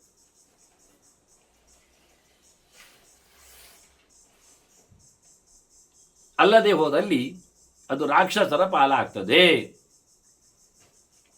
ಮತ್ತು ಯಾವುದೆಲ್ಲ ಪದಾರ್ಥಗಳು ಯಾವ ಪ್ರಕಾರದಲ್ಲಿ ಎಲ್ಲ ರಾಕ್ಷಸರಿಗೆ ಸಿಗ್ತದೆ ಅದನ್ನು ಪಟ್ಟಿ ಮಾಡಿ ಹೇಳ್ತಾರೆ. ಲಂಘಿತಂ, ಅನ್ನವನ್ನು ನೀವು ದಾಟಿದ್ರೆ, ಒಂದು ಕಡೆಯಿಂದ ಒಂದು ಕಡೆಗೆ ಅನ್ನ ಪದಾರ್ಥ, ತಿನ್ನೋ ಪದಾರ್ಥಗಳನ್ನೆಲ್ಲ ನೀವು ಕಾಲೆತ್ತಿ ಆಚೆ ಹೋದರೆ, ಬಾಗಿಲನ್ನು ಒಳಗೆ ಹೊರಗೆ ಹೋಗುವಾಗ ನೀವು ಯಾವ ಪ್ರಕಾರದಲ್ಲಿ ಹೊಸ್ತಿಲನ್ನು ದಾಟಿ ಹೋಗ್ತೀರಿ, ಹಾಗೆ ದಾಟಿಕೊಂಡು ಪದಾರ್ಥವನ್ನು ತಿನ್ನುವುದನ್ನು ಹೋದರೆ ಅದು ರಾಕ್ಷಸರಿಗೆ ಅಂತ ಅರ್ಥ. ಅವಲೀಢಂಚ, ನೆಕ್ಕಿದ್ದು ಆಗುವುದಿಲ್ಲ. ಕೆಲವರೆಲ್ಲ ಚೂರು ನೆಕ್ಕಿ ನೋಡುವುದುಂಟು, ಸಾರು ಹುಳಿ ಮತ್ತೊಂದು ಇನ್ನೊಂದು ಮಾಡುವಾಗ ಚೂರು ನೆಕ್ಕುವುದು, ಅದಾಗುವುದಿಲ್ಲ, ಇನ್ನು ದಾನಕ್ಕಾಗುವುದಿಲ್ಲ, ಪ್ರಯೋಜನ ಆಗುವುದಿಲ್ಲ. ಮತ್ತೆ ಕಾಲ ಪೂರ್ವಂಚ, ಅವರು ನಿನ್ನೆ ಮಾಡಿಟ್ಟು ಹೋಗಿದ್ದಾರೆ ಮಾರ್ಯಾರೆ, ಅದು ನಿನ್ನೆ ಅವರಿಗೆ ಲೆಕ್ಕಕ್ಕೆ ಆಯ್ತದು ರಾಕ್ಷಸರಿಗೆ. ರಾತ್ರಿ ಅವರೇ ತಿರುವುದು. ಹೆಚ್ಚಿನ ಕ್ಯಾಟರಿಂಗ್ಸ್ಗಳು, ಹೆಚ್ಚಿನ ಕಲ್ಯಾಣ ಮಂಟಪಗಳು, ಹೆಚ್ಚಿನ ದೇವಸ್ಥಾನಗಳು ಈ ಬೆಳಿಗ್ಗೆ ಅವರು ಕೊಪ್ಪರಿಗೆ ಲೆಕ್ಕಾಚಾರದಲ್ಲಿ ಎಲ್ಲ ಮಾಡಿ ಹಾಕ್ತಾರೆ. ಗೋಳಿ ಬಜೆ ಮತ್ತು ಉದ್ದಿನ ವಡೆ ಎಲ್ಲ. ಇದೆಲ್ಲ ಪ್ರಯೋಜನ ಆಗಲಿಲ್ಲ ಅಂದರು. ಕಾಲಪೂರ್ವವಾದದ್ದು ರಾಕ್ಷಸರಿಗೆ ಆಗುವುದಿಲ್ಲ ಎನ್ನುವುದಕ್ಕಿಂತಲೂ ಹೆಚ್ಚು ಭೀಷ್ಮರೇ ಹೇಳೋದು ಅದು ರಾಕ್ಷಸರಿಗೆ ಅಂತ. ಅದು ಊಟೋಪಚಾರದಲ್ಲಿ ಮಾಡಿದ್ದೆಲ್ಲ ರಾಕ್ಷಸರಿಗೆ ಸಮಯ ತಪ್ಪಿ ಮಾಡಿತ್ತು. ರಜಸ್ವಲ ಅಭಿದೃಷ್ಟಂಚ, ಮತ್ತೆ ಮುಟ್ಟಾದವಳು ನೋಡಿದ್ರೂ ಮುಗಿದೋಯ್ತು. ಎಷ್ಟೋ ಕಡೆಗಳಲ್ಲಿ ಅವರು ಇರ್ತಾರೆ, ಮಾಡುವಲ್ಲಿ ಮಾಡಿಸುವಲ್ಲಿ ಎಲ್ಲ ಅವರ ದೃಷ್ಟಿಗೆ ಪಾತ್ರ ಆಗಿದ್ದರೆ, ಇನ್ನು ಅವರೇ ತೆಂಗಿನಕಾಯಿ ತಂದು ಕೊಡುವುದು, ಅವರೇ ತರಕಾರಿ ಹೆಚ್ಚಿಕೊಡುವುದು ಎಲ್ಲ ಆದರೆ ಮುಗಿದೋಯ್ತಲ್ಲ, ಮಾತಾಡುವಾಗಿಲ್ಲ ನಾವು. ಇಂತಹ ಸಂದರ್ಭಗಳೆಲ್ಲ ಅದು ರಾಕ್ಷಸರಿಗೆ ಸೇರುತ್ತದೆ. ಅವಗೃಷ್ಟಂಚಯತ್ ಭುಕ್ತಂ, ಬೈದು ಹಾಕುವುದು, ಸಾಯಲಿ ಮಾರೆ ಹೋಗ್ಲಿ ಆಚೆ ಅಂತ. ಅದು ನಿಂದೆ ಮಾಡಿದ್ದೆಲ್ಲ ತಿನ್ಲಿಕ್ಕೆ ಹೋಗಬಾರ್ದಂತೆ, ಅದು ರಾಕ್ಷಸರಿಗೆ. ಅವರತೇನ ಚಯದ್ಭುಕ್ತ, ಯಾರು ನಿಷ್ಠೆಯಲ್ಲಿಲ್ಲ, ವ್ರತದಲ್ಲಿ ಇಲ್ಲ, ಏನೋ ಶಾರ್ಟೆಲ್ಲ ಹಾಕ್ಕೊಂಡು, ಬೂಟ್ಸ್ ಎಲ್ಲ ಹಾಕ್ಕೊಂಡು, ಇನ್ಯಾವುದೋ ಪ್ರಕಾರದಲ್ಲಿ ಎಲ್ಲಿಯೋ ಕೂತ್ಕೊಂಡು ಅದೆಲ್ಲ ನಿಯಮ ನಿಷ್ಠೆಯಿಂದ ತಪ್ಪಿಕೊಂಡವರೆಲ್ಲ ತಿಂದಾಕಿದ್ದನ್ನೆಲ್ಲ ದಾನ ಮಾಡಲಿಕ್ಕೆ ಬರುವುದಿಲ್ಲ. ಅದು ಉಳ್ಕೊಂಡದ್ದು ಕೊಡಲಿಕ್ಕೆ ಆಗುವುದಿಲ್ಲ. ಪರಾಮೃಷ್ಟಂ ಶುನಾಚೈವ, ಇನ್ನು ನಾಯಿ ಮುಟ್ಟಿದ್ದು, ನಾಯಿ ತಿಂದದ್ದು ಪ್ರಯೋಜನ ಆಗೋದಿಲ್ಲ, ಅದು ಬರುವುದಿಲ್ಲ, ಲೆಕ್ಕಕ್ಕೆ ಬರುವುದಿಲ್ಲ. ಕೇಶ ಕೀಟಾವಪತಿತಂ, ಇನ್ನು ಅದರಲ್ಲಿ ತಲೆ ಕೂದಲು, ಆತೆ ಇವೆಲ್ಲ ಇದ್ದದ್ದು ಅದು ಬರುವುದಿಲ್ಲ. ಕೀಟಗಳೆಲ್ಲ ಬಿದ್ದದ್ದೆಲ್ಲ ಆಗೋದಿಲ್ಲ, ಗುಗ್ಗುರಿದ್ದದ್ದೆಲ್ಲ ಅದೆಲ್ಲ ತಿನ್ನುವುದೆಂಥದ್ದು ಕರ್ಮ. ಕ್ಷುತಂ, ಸೀನಿದ್ದು, ಅವ ತಿನ್ನುವಾಗ ಸೀನಿದ್ದು ಅಥವಾ ಅದರ ಮೇಲೆ ಬಿತ್ತೆ ಅಲ್ಲ, ಅದೆಲ್ಲ ಪ್ರಯೋಜನ ಇಲ್ಲ. ಮತ್ತು ಶ್ವಭಿ ಅವೇಕ್ಷಿತ, ನಾಯಿ ನೋಡಿದ್ರೂ ತಪ್ಪೆ, ರಜಸ್ವೇ ನೋಡಿದ ಹಾಗೆ, ಅದು ಪ್ರಯೋಜನಕ್ಕೆ ಬರುವುದಿಲ್ಲ. ರುದಿತಂ, ಅತ್ತದ್ದು ಕಣ್ಣೀರು ಬಿದ್ದದ್ದು, ಅವರು ಹತ್ತುಕೊಂಡೆಲ್ಲ ಮಾಡ್ತಾರೆ, ಕೆಲವರು ಬೇಸರದಲ್ಲಿ ನಡೆಸಿಕೊಡ್ತಾರೆ. ಹಾಗೆ ಅವಧೂತಂಚ, ಬಿಸಾಡಿದ್ದು, ಆಚೆ ದೂಡಿದ್ದೆಲ್ಲ ಅದು ರಾಕ್ಷಸರಿಗೆ ಅಂತ. ಇನ್ನು ಪ್ರಯೋಜನ ಇಲ್ಲ, ಊಟ ಮಾಡುವ ನಿರೋಂಕಾರೇಣ ಯದ್ ಭುಕ್ತಂ, ಓಂ ಭೂರ್ಭುವ ಸ್ವಃ ಎಲ್ಲ ಹೇಳಿಕೊಳ್ಳದೆ, ಪ್ರೋಕ್ಷಣೆಗೆ ನಿಲಿಕರಿಸದೆ, ಸದ್ದು ಮಾಡದೆ, ದೇವರ ಚಿತ್ತವನ್ನು ಚಿಂತನೆಯನ್ನು ಮಾಡಿಕೊಳ್ಳದೆ ತಿಂದದ್ದೆಲ್ಲ ಅದೆಲ್ಲ ರಾಕ್ಷಸರಿಗೆ. ಮತ್ತೆ ಹೇಳ್ತಾನೆ ಅವನು, ಸಶಸ್ತ್ರೇಣ ಚ ಯದ್ಭುಕ್ತಂ ಅಂತ, ತಂಭಾಗಂ ರಾಕ್ಷಸಾಂಬಿದು ಅಂತ. ಆಯುಧ ಇಟ್ಕೊಂಡೇ ಕೂತ್ಕೊಳ್ಳುವುದು ಊಟಕ್ಕೆಲ್ಲ, ಕತ್ತಿ ಕಟಾರಿ ಅದು ಇದು ಎಲ್ಲ ಹೇಳಿಕೊಂಡು ಅದೆಲ್ಲ ಆಗುವುದಿಲ್ಲ, ಅದು ದೂರದಲ್ಲಿ ಇಡಬೇಕಾದ್ದು, ಅದರ ಜೊತೆಯಲ್ಲೆಲ್ಲ ಊಟ ಮಾಡಲಿಕ್ಕೆ ಬರುವುದಿಲ್ಲ. ಹಾಗೆ ದುರಾತ್ಮನಾಚೆ ಯದ್ಭುಕ್ತಂ, ಬೆಳೆದಿದ್ದವನು, ಕೆಟ್ಟವನು, ಹಾಳಾದವನು, ನಡತೆ ಒಳ್ಳೆಯದಿಲ್ಲದವನು, ಅವನೆಲ್ಲ ಊಟ ಮಾಡಿಕೊಂಡದ್ದನ್ನೆಲ್ಲ ಮತ್ತೊಬ್ಬರಿಗೆ ಊಟ ಹಾಕಲಿಕ್ಕೆ ಬರುವುದಿಲ್ಲ, ಅದು ಉಪಯೋಗಕ್ಕಿಲ್ಲದ್ದು. ಮತ್ತು ಹೇಳ್ತಾನೆ ಪರೋಚ್ಚಿಷ್ಟಂಚ, ಇನ್ನೊಬ್ರು ತಿಂದುಬಿಟ್ಟದ್ದು, ಉಳಿದದ್ದು ಮಿಗತೆ ಆಗಲಿಲ್ಲ. ಮತ್ತೆ ಪರಿಭುಕ್ತಂಚ, ಎಲ್ಲರೊಟ್ಟು ಸೇರಿ ತಿಂದದ್ದು, ಅದು ರಾಕ್ಷಸರ ಊಟ ಅಂತಲೇ ಅರ್ಥ ಅಂತಾನೆ. ಮಂತ್ರಹೀನಂ ಕ್ರಿಯಾಹೀನಂ ಯಶ್ರಾದ್ದಂ ಪರಿವಿಶ್ಯತೆ, ಸರಿಯಾಗಿ ವ್ಯವಸ್ಥೆ ಮಾಡಿಕೊಳ್ಳದೆ, ಮಾತಿಲ್ಲದೆ, ಮಂತ್ರ ಇಲ್ಲದೆ, ಪ್ರಕ್ರಿಯೆ ಇಲ್ಲದೆ, ಕ್ರಮ ಇಲ್ಲದೆ, ಯಾರೇ ಆಗಲಿ, ಯಾರಿಗೇ ಆಗಲಿ, ಎಂಥ ವರ್ಣದವರೇ ಬರಲಿ ಇಲ್ಲಿ, ಅಂಥವರೆಲ್ಲ ಬಡಿಸಿದ್ರೆ ಹಾಳಾಗ್ತದೆ. ಅಜ್ಜಾವುದಿ ಮಿನ, ಮತ್ತು ತುಪ್ಪ ಹಾಕದೆ ಕೊಟ್ಟರು ಅದು ರಾಕ್ಷಸರಿಗೆ. ದುರಾಚಾರೇಶ್ಚೇದ್ಭುಕ್ತಂ, ಕೆಟ್ಟಾಚಾರ ಉಳ್ಳವರಿಂದ ಊಟ ಮಾಡಿಕೊಂಡದ್ದು ಸಹ ರಾಕ್ಷಸರಿಗೆ ಬರ್ತದೆ. ಮತ್ತು ಯಾರಿಗೆ ಕೊಡಬೇಕು, ಯಾರಿಗೆ ಕೊಡಬಾರದು ಅಂದರೆ ಜಡರಿಗೆ, ಉನ್ಮತ್ತರಿಗೆ, ಉನ್ಮತ್ತರೊಂದು ಹುಚ್ಚರಿಗೆ, ಪತಿತರಿಗೆ, ಧರ್ಮ ಮಾಡದವರಿಗೆ, ಜಪತಪ ಅನುಷ್ಠಾನ ಇಲ್ಲದವರಿಗೆ, ಮೀಯದವರಿಗೆ, ಇವರಿಗೆಲ್ಲ ಕೊಡಬಾರದು, ಅವರೆಲ್ಲ ಊಟಕ್ಕೆ ಬರಬಾರದು. ರಾಜನ್ನಾರ್ಹಂತಿಕೆ ತನಂ, ಅವರು ಶ್ರಾದ್ದದ ಮನೆಗೆ, ಅಲ್ಲಿನ ವ್ಯವಸ್ಥೆಗೆ, ಅಲ್ಲಿನ ಸ್ಥಳಕ್ಕೆ, ಜಾಗಕ್ಕೆ ಅವರಿಗೆ ಪ್ರವೇಶ ಇಲ್ಲ. ಹಾಗೆ ಶ್ವಿತ್ರಿ, ಬಿಳಿಮಯ್ಯವ, ತೊನ್ನು ರೋಗದವ, ಕ್ಲೀಬಿ, ಷಂಡ, ನಪುಂಸಕ, ಕುಷ್ಠಿ, ಕುಷ್ಠರೋಗವುಳ್ಳವ, ಕೈಕಾಲು ಯಶ್ಮ ಉಳ್ಳವ, ಮತ್ತು ಅಪಸ್ಮಾರಿ, ಮೂರ್ಛೆ ರೋಗದವ, ಅಲ್ಲೇ ಬಿದ್ದುಕೊಂಡ್ರೆ ಅಂಧ, ಕುರುಡ, ಇಂಥವರಿಗೆಲ್ಲ ಶಾರ್ದದಲ್ಲಿ ನಿಮಂತ್ರಣ ಭೋಜನದಲ್ಲಿ ವ್ಯವಸ್ಥೆ ಇಲ್ಲ. ಚಿಕಿತ್ಸಕಾಹ, ವೈದ್ಯರು, ದೇವಲಕಾಹ, ದುಡ್ಡಿನಲ್ಲಿ ನಿಂತು ದೇವರ ಪೂಜೆ ಮಾಡುವವ, ವೃತ ನಿಯಮಧಾರಿಣ, ಸುಮ್ಮನೆ ವ್ರತ ಎಲ್ಲ ಮಾಡಿಕೊಂಡಿದ್ದ, ನಿಯಮ ಎಲ್ಲ, ಜುಟ್ಟು ಬಿಡುವುದಾಗಲಿ, ಗಡ್ಡ ಬಿಡುವುದಾಗಲಿ, ಈಗೆಲ್ಲ ವ್ಯರ್ಥ, ಎಂಥದ್ದಕ್ಕೆ ಎಂತೆಂಥದ್ದಿಲ್ಲ, ಶೋಕಿಗೆ ಅಂತ ವ್ಯರ್ಥವಾದಂಥ ನಿಯಮವುಳ್ಳವರನ್ನೆಲ್ಲ ಕರಿಬೇಡ. ಸೋಮ ವಿಕ್ರಯಣ, ಮತ್ತು ಸೋಮ ಬಳ್ಳಿ ಮಾರುವವರು, ಅದರೊಟ್ಟಿಗೆಲ್ಲ ಉಪಲಕ್ಷಣೆಯ ಯಜ್ಞ ವೃಕ್ಷಗಳನ್ನೆಲ್ಲ, ದರ್ಭೆ, ಸಮಿದೆ, ಇಂಥದ್ದನ್ನೆಲ್ಲ ಮಾರಿ ಬದುಕುವವರಿದ್ದಾರಲ್ಲ, ಅವರು ಅದರಲ್ಲೇ ಮುಗಿದೋಯ್ತು, ಇಲ್ಲಿ ಬರಬಾರದು ಅಂತಾರೆ. ಹಾಗೆ ಇನ್ನು ಗಾಯನವರು, ಹಾಡುವವರು, ನರ್ತಕರು, ಕುಣಿಯುವವರು, ಅವರೆಲ್ಲಲ್ಲಿ ದುಡ್ಡು ಮಾಡ್ತಾರೆ, ಸಾಕು, ಅವರಿಗೆ ಕೊಡಬೇಡ. ಪ್ಲವಕಾಹ, ಅಜಾಮರು, ಮತ್ತು ವಾದ್ಯಕಾಹ, ವಾದ್ಯ ಮೇಳದವರು, ಬಾರಿಸುವವರು, ಕಥಕಾಹ, ಮತ್ತು ಹರಿಕತೆ ಅಂದರೆ ಇದು ನಾಟಕದ ವ್ಯವಸ್ಥೆ ಎಲ್ಲ, ಬೀದಿ ಕತೆ ಎಲ್ಲ ಮಾಡಿ ದುಡ್ಡು ಪಡೆಯುವವರು, ಯೋಧಕಾಹ, ಯುದ್ಧವನ್ನು ನಡೆಸುವವರು, ಅವರೆಲ್ಲ ಆಗುವುದಿಲ್ಲ. ಅಷ್ಟೇ ಅಲ್ಲದೆ ಹೋತಾರಹ, ಯಾರಿಗೆ ವೃಷಲೀನಾಂಶ, ಧರ್ಮ ಬಿಟ್ಟವರದ್ದು ಯಜ್ಞಯಾಗಿ ಎಲ್ಲ ಮಾಡ್ತಾರಲ್ಲ, ನಾಸ್ತಿಕರಲ್ಲಿಗೆ ಹೋಗಿ ಇವರೆಲ್ಲ ದುಡ್ಡು ಮಾಡಿ ಬರ್ತಾರಲ್ಲ, ಅಂಥವರು ಬರಬಾರ್ದು ಅಂತಾರೆ. ಹಾಗೆ ಅಂಥವರನ್ನೆಲ್ಲ ತಮ್ಮ ಶಿಷ್ಯರು ಮಾಡಿಕೊಂಡದ್ದು ಆಗೋದಿಲ್ಲ, ಅವರ ಶಿಷ್ಯರಾದರೂ ಆಗೋದಿಲ್ಲ. ವೃಷಲಾಧ್ಯಾಪಕಾಸ್ತದ ವೃಷಲ ಶಿಷ್ಯ, ಧರ್ಮ ಬಿಟ್ಟವರ ಶಿಷ್ಯರಾದರು ಅಂಥವರಿದ್ದಾರೆ, ಒಳ್ಳೆ ಗೊತ್ತುಂಟು ಹೇಳ್ತಾರೆ, ಗೊತ್ತು ಇದೆ ಅವರಿಗೆ, ಆದರೆ ಒಂದು ಚೂರು ದೇವರ ಮೇಲೆ ನಂಬಿಕೆ ಇಲ್ಲ, ದುಡ್ಡು ಮಾಡಲಿಕ್ಕೆ ಕೆಲಸ ಮಾಡ್ತಾರೆ. ಅಂಥವರ ಶಿಷ್ಯರು ಅಂತ ಹೇಳಿಕೊಂಡು ಮೆರೆಯುವವರಿದ್ದಾರೆ, ಅವರಿಗೆಲ್ಲ ಸನ್ಮಾನ ಮಾಡ್ತಾರೆ, ಅದೆಲ್ಲ ತಪ್ಪು ಅಂತಾರೆ. ಅಂಥವರನ್ನು ಅಧ್ಯಾಪಕರನ್ನಾಗಿಸುವುದು ತಪ್ಪು, ಅವರ ಅಧ್ಯಾಪಕರಾಗುವುದು ಸರಿ ಇಲ್ಲ. ಇವರೆಲ್ಲ ಬ್ರಹ್ಮವಿತ್ತ ಹಾರಿಣು, ದೇವರ ದುಡ್ಡು ಕಬಳಿಸಿದವರು, ವೇದಕ್ಕೆ ಅಪಚಾರ ಮಾಡುವವರಾಗ್ತಾರೆ ಇವರು. ಮತ್ತು ಮೊದಲು ಸೇನಾ ನಾಯಕನಾಗಿದ್ದುಕೊಂಡು ಈಗ ಒಳ್ಳೆ ಆಚಾರನಿಷ್ಠರಾಗಿ ಒಳ್ಳೆ ವೇದಾಂತ ಓದಿಕೊಂಡಿದ್ದರು ಅಂಥವನು ಅಗ್ರಣೀಯ ಕೃತಃ ಪೂರ್ವ. ಆದರೆ ಈಗ ವರ್ಣಾಚಾರ ಪರಿಗ್ರಹ ಬ್ರಾಹ್ಮಣ ಸರ್ವವಿದ್ಯೋಪಿ ಅವನು ನಮಗೆ ರಾಜನ್ನಾರ್ಹತಿ ಕೇತನಂ, ಅವನನ್ನು ಕರೆಯುವುದು ಬೇಡ. ಯಾಕೆ? ಅವನು ಸೇನಾಪ ಅಂತಲೇ ಅರ್ಥ ಅವನು. ಈಗೇನಾಗಲಿ. ಹಾಗೆ ಅನಗ್ನಯ, ಅಗ್ನಿ ಪೂಜೆ ಮಾಡದವನು, ಸ್ಥೇನಾಹ ಕಳ್ಳ, ಮೃತ ನಿರ್ಯಾತಕಾಹ ಹೆಣ ಹೊತ್ತುಕೊಂಡೋಗುವವರು, ಅಪೂರ್ವಾಹ ನಮಗೆ ಗೊತ್ತಿಲ್ಲದವರು, ಅಪರಿಚಿತರು. ಹಾಗೆ ಹೇಳಿದಲ್ಲ, ತಿಳಿದು ಕೇಳಿ ತರಿಸಬೇಕು ಅಂತ. ಯಾರು ಗೊತ್ತಿಲ್ಲ ಅಂದರೆ ಅವರನ್ನು ಮುಟ್ಟಬೇಡ. ಎಂಥದೇ ಇರಲಿ, ಗೊತ್ತು ಮಾಡಿಕೊಂಡವರನ್ನು ಕರಿ. ಗಣಪೂರ್ವಾಹ ಮುಖಂಡ ಅಂತ ಆಗಿದ್ದವ, ಲೀಡರ್, ಅದೆಲ್ಲ ಬೇಡ ಅಂತ. ಪುತ್ರಿಕಾ ಪುತ್ರೇವಚ, ಮತ್ತೆ ಮಗಳನ್ನು ಮದುವೆ ಮಾಡಿಕೊಟ್ಟು ಅವಳಲ್ಲಿ ಹುಟ್ಟಿದ ಮಗನನ್ನು ತನ್ನ ಮಗ ಅಂತ ಮಾಡಿಕೊಂಡವನು ಅವನನ್ನು ಊಟಕ್ಕೆ ಮಾಡಲಿಕ್ಕೆ ವ್ಯವಸ್ಥೆ ಬರುವುದಿಲ್ಲ. ಹಾಗೆ ಮಾಡಿಕೊಂಡ್ರೆ ಇಲ್ಲ, ಮಗಳ ಖಾಲಿ ಮಗ ಆಗುವುದು, ತನ್ನ ಮಗ ಮಾಡಿಕೊಂಡಾಗ ಆಗುವುದಿಲ್ಲ. ಋಣಕರ್ತ, ಸಾಲ ಮಾಡಿದವ ಬೇಡ ಊಟಕ್ಕೆ. ವಾರ್ಧುಷಿಕ, ಬಡ್ಡಿಯಲ್ಲಿ ಬದುಕುವವನು ಸಮ ಇಲ್ಲ. ಪ್ರಾಣಿ ವಿಕ್ರಯ ವೃತ್ತಿಶ್ಚ, ಪ್ರಾಣಿಗಳನ್ನೆಲ್ಲ ಮಾರಿ ಬದುಕುವ ಇದ್ದಾನೆ, ಬೆಕ್ಕಿನ ಮರಿಯ ಅಥವಾ ಇನ್ನಿತರ ಪಕ್ಕಿಗಳನ್ನು ಮಾರುವುದೆಲ್ಲ ಮಾಡ್ತಾನೆ, ಅಂಥವರೆಲ್ಲ ಬರುವುದಿಲ್ಲ ನಮಗೆ. ಸ್ತ್ರೀ ಪೂರ್ವಾಹ, ಮೊದಲು ಹೆಣ್ಣಾಗಿದ್ದ ಈಗ ಗಂಡಾಗಿದ್ದಾನೆ, ಅವನು ಬೇಡ, ಪ್ರಯೋಜನ ಇಲ್ಲ. ಅಂದರೆ ಹಾರ್ಮೋನ್ಸ್ ಸರಿ ಮಾಡಿಕೊಂಡು ಆ ಸರಿ ಆಗಿಯೋ ಅಂತೆಲ್ಲ ಆಗುವುದಿಲ್ಲ, ಅಂಥವರೆಲ್ಲ ಆಗುವುದಿಲ್ಲ.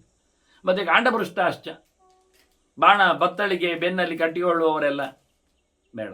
ಮುಖ್ಯವಾಗಿ ಯಾರು ಬೇಡ ಅಂದರೆ ಅಜಪ, ಜಪ ಮಾಡದವರಂತೂ ಆಗುವುದೇ ಇಲ್ಲ ನಮಗೆ, ಬೇಡವೇ ಬೇಡ. ಮತ್ತು ಯಾರು ಬೇಕು ಅಂದರೆ ಚಿರಣವ್ರತಾ ಗುಣೈರ್ಯುಕ್ತಾ ಭವೇಯು ಅಂಥವರಾಗುವುದು. ಕರ್ಷಕ ಅಪಿ, ಅವರೊಂದೊಮ್ಮೆ ಮನೆಯಲ್ಲಿ ತೋಟ ಮಾಡ್ತಾ ಇದ್ದರು, ಆಚಾರವಂತರಾಗಿದ್ದರೆ, ಒಳ್ಳೆ ಗುಣಲಕ್ಷಣ ಉಳ್ಳವರಾಗಿದ್ದರೆ ಅಂಥವ್ರು ನಮಗೆ ಖಂಡಿತವಾಗಿ ಭವೇಯುರು ಏಪಿ ಕರ್ಷಕ ಅಂಥವರಾಗಿದ್ದರೆ ಆಗ್ತದೆ. ಮುಖ್ಯವಾಗಿ ಸಾವಿತ್ರೀಜ್ಞಾ ಕ್ರಿಯಾವಂತಹ ತೇರಾಜನ್ ಕೇತನಕ್ಷಮ, ಜಪಾನುಷ್ಠಾನರತರಾದವರು, ನಿತ್ಯ ಸ್ವಕರ್ಮದಲ್ಲಿ ನೆಲೆಗೊಂಡವರು ನಮಗೆ ಬೇಕು. ಮುಖ್ಯವಾಗಿ ಅಂಥವರು ಯೋಗ್ಯರಾಗ್ತಾರೆ. ಅಂಥವರು ತೆಗೆದುಕೊಂಡವರು ಉದ್ಧಾರ ಆಗ್ತಾರೆ, ಕೊಟ್ಟವರು ಅದರಲ್ಲಿ ಅದಕ್ಕಿಂತ ಜಾಸ್ತಿ ಆದಂತಹ ಫಲವನ್ನು ಪಡೀತಾರೆ. ಇಬ್ಬರಿಗೂ ಅನುಕೂಲ ಉಂಟು. ಮತ್ತು ಕ್ಷಾತ್ರ ಧರ್ಮದಲ್ಲಿ ಇದ್ದವರು ಯಾರಾಗ್ಬೋದು ಕೇಳಿದರೆ, ಕ್ಷಾತ್ರ ಧರ್ಮದಲ್ಲಿ ಇದ್ದವರು ಒಳ್ಳೆ ಕುಲದಲ್ಲಿ ಹುಟ್ಟಿ ಬಂದವರಾದರೆ ಆಗ್ತದೆ ನಮಗೆ. ಮತ್ತು ವೈಶ್ಯರಂತ ಆಗುವುದೇ ಇಲ್ಲ. ನತ್ವೇವ ವಣಿಜಂ, ವ್ಯಾಪಾರಿಯನ್ನು ಕರಿಬೇಡ ಅಂತ. ಅಗ್ನಿಹೋತ್ರಿ, ಗ್ರಾಮವಾಸಿ, ಅಸ್ತೇನಃ, ವಾಸ್ತವವಾಗಿ ಅತಿಥಿ ಪ್ರಿಯನಾದವ, ಕಳ್ಳತನ ಇಲ್ಲದವ, ಊರಿನಲ್ಲಿ ಇರುವವ, ಅಗ್ನಿಹೋತ್ರವನ್ನು ಅಗ್ನಿಪಾಸನೆಯನ್ನು ಮಾಡುವವ, ಮುಖ್ಯವಾಗಿ ಗಾಯತ್ರಿ ಜಪತೆ ಎಷ್ಟು ತ್ರಿಕಾಲಂ, 3 ಹೊತ್ತು ಜಪ ಮಾಡುವವ ಸಿಕ್ಕಿದರೆ ಭಾರಿ ಒಳ್ಳೆಯದು ಅಂತಾರೆ. ಇದನ್ನು ಎತ್ತಿ ಹೇಳ್ತಾ ಇದ್ದಾರೆ. ಎಷ್ಟೋ ಜನರಿಗೆ ಪ್ರಶ್ನೆ, 3 ಹೊತ್ತು ಮಾಡಲಿಕ್ಕೆ ಉಂಟಾ ಕೇಳಿ. ಅದಕ್ಕೆ ಇಲ್ಲಿ ವಾಕ್ಯ ಕೊಟ್ಟದ್ದು 3 ಹೊತ್ತು ಮಾಡುವವನು ಅಂತ ಹೇಳಿದ್ದು, ಅದು ಬಿಟ್ಟು ಹೋಗಿದೆ ಅಂತ ಹೇಳ್ತಾರೆ. ಅದಕ್ಕೋಸ್ಕರ ತೋರಿಸಿಕೊಟ್ಟೆ. ಗಾಯತ್ರಿ ಜಪತೆ ಎಷ್ಟು ತ್ರಿಕಾಲಂ, ಭಿಕ್ಷಾವೃತ್ತಿ ಕ್ರಿಯಾವಾಂಶ. ಬೇಕಾದರೆ ಅವನು ಭಿಕ್ಷೆ ಬೇಡುವವನೇ ಇರಲಿ, ಒಳ್ಳೆ ತನ್ನ ಕರ್ಮವನ್ನು ಮಾಡುವವನು ಅವನು ಖಂಡಿತವಾಗಿಯೂ ಶ್ರಾದ್ದಕ್ಕೆ ಯೋಗ್ಯನು ಅನ್ನುವುದಾಗಿ ಇನ್ನೂ ವಿಶೇಷ ಅಂಶಗಳನ್ನೆಲ್ಲ ಭೀಷ್ಮರು ಋಷಿಮುನಿಗಳು ಹೇಳಿದಂತೆ ಅಂತ ಕೇಳಿದ್ರಿಂದ ಹೇಳಲಿಕ್ಕಿದ್ದಾರೆ. ಅದನ್ನು ಮತ್ತೆ ಸೇರಿದಾಗ ಕೇಳುವ ವಂದನೆಗಳೊಂದಿಗೆ ಶ್ರೀಕೃಷ್ಣ ಅರ್ಪಣಸ್ತು. ನಾರಾಯಣ ನಾರಾಯಣ ನಾರಾಯಣ.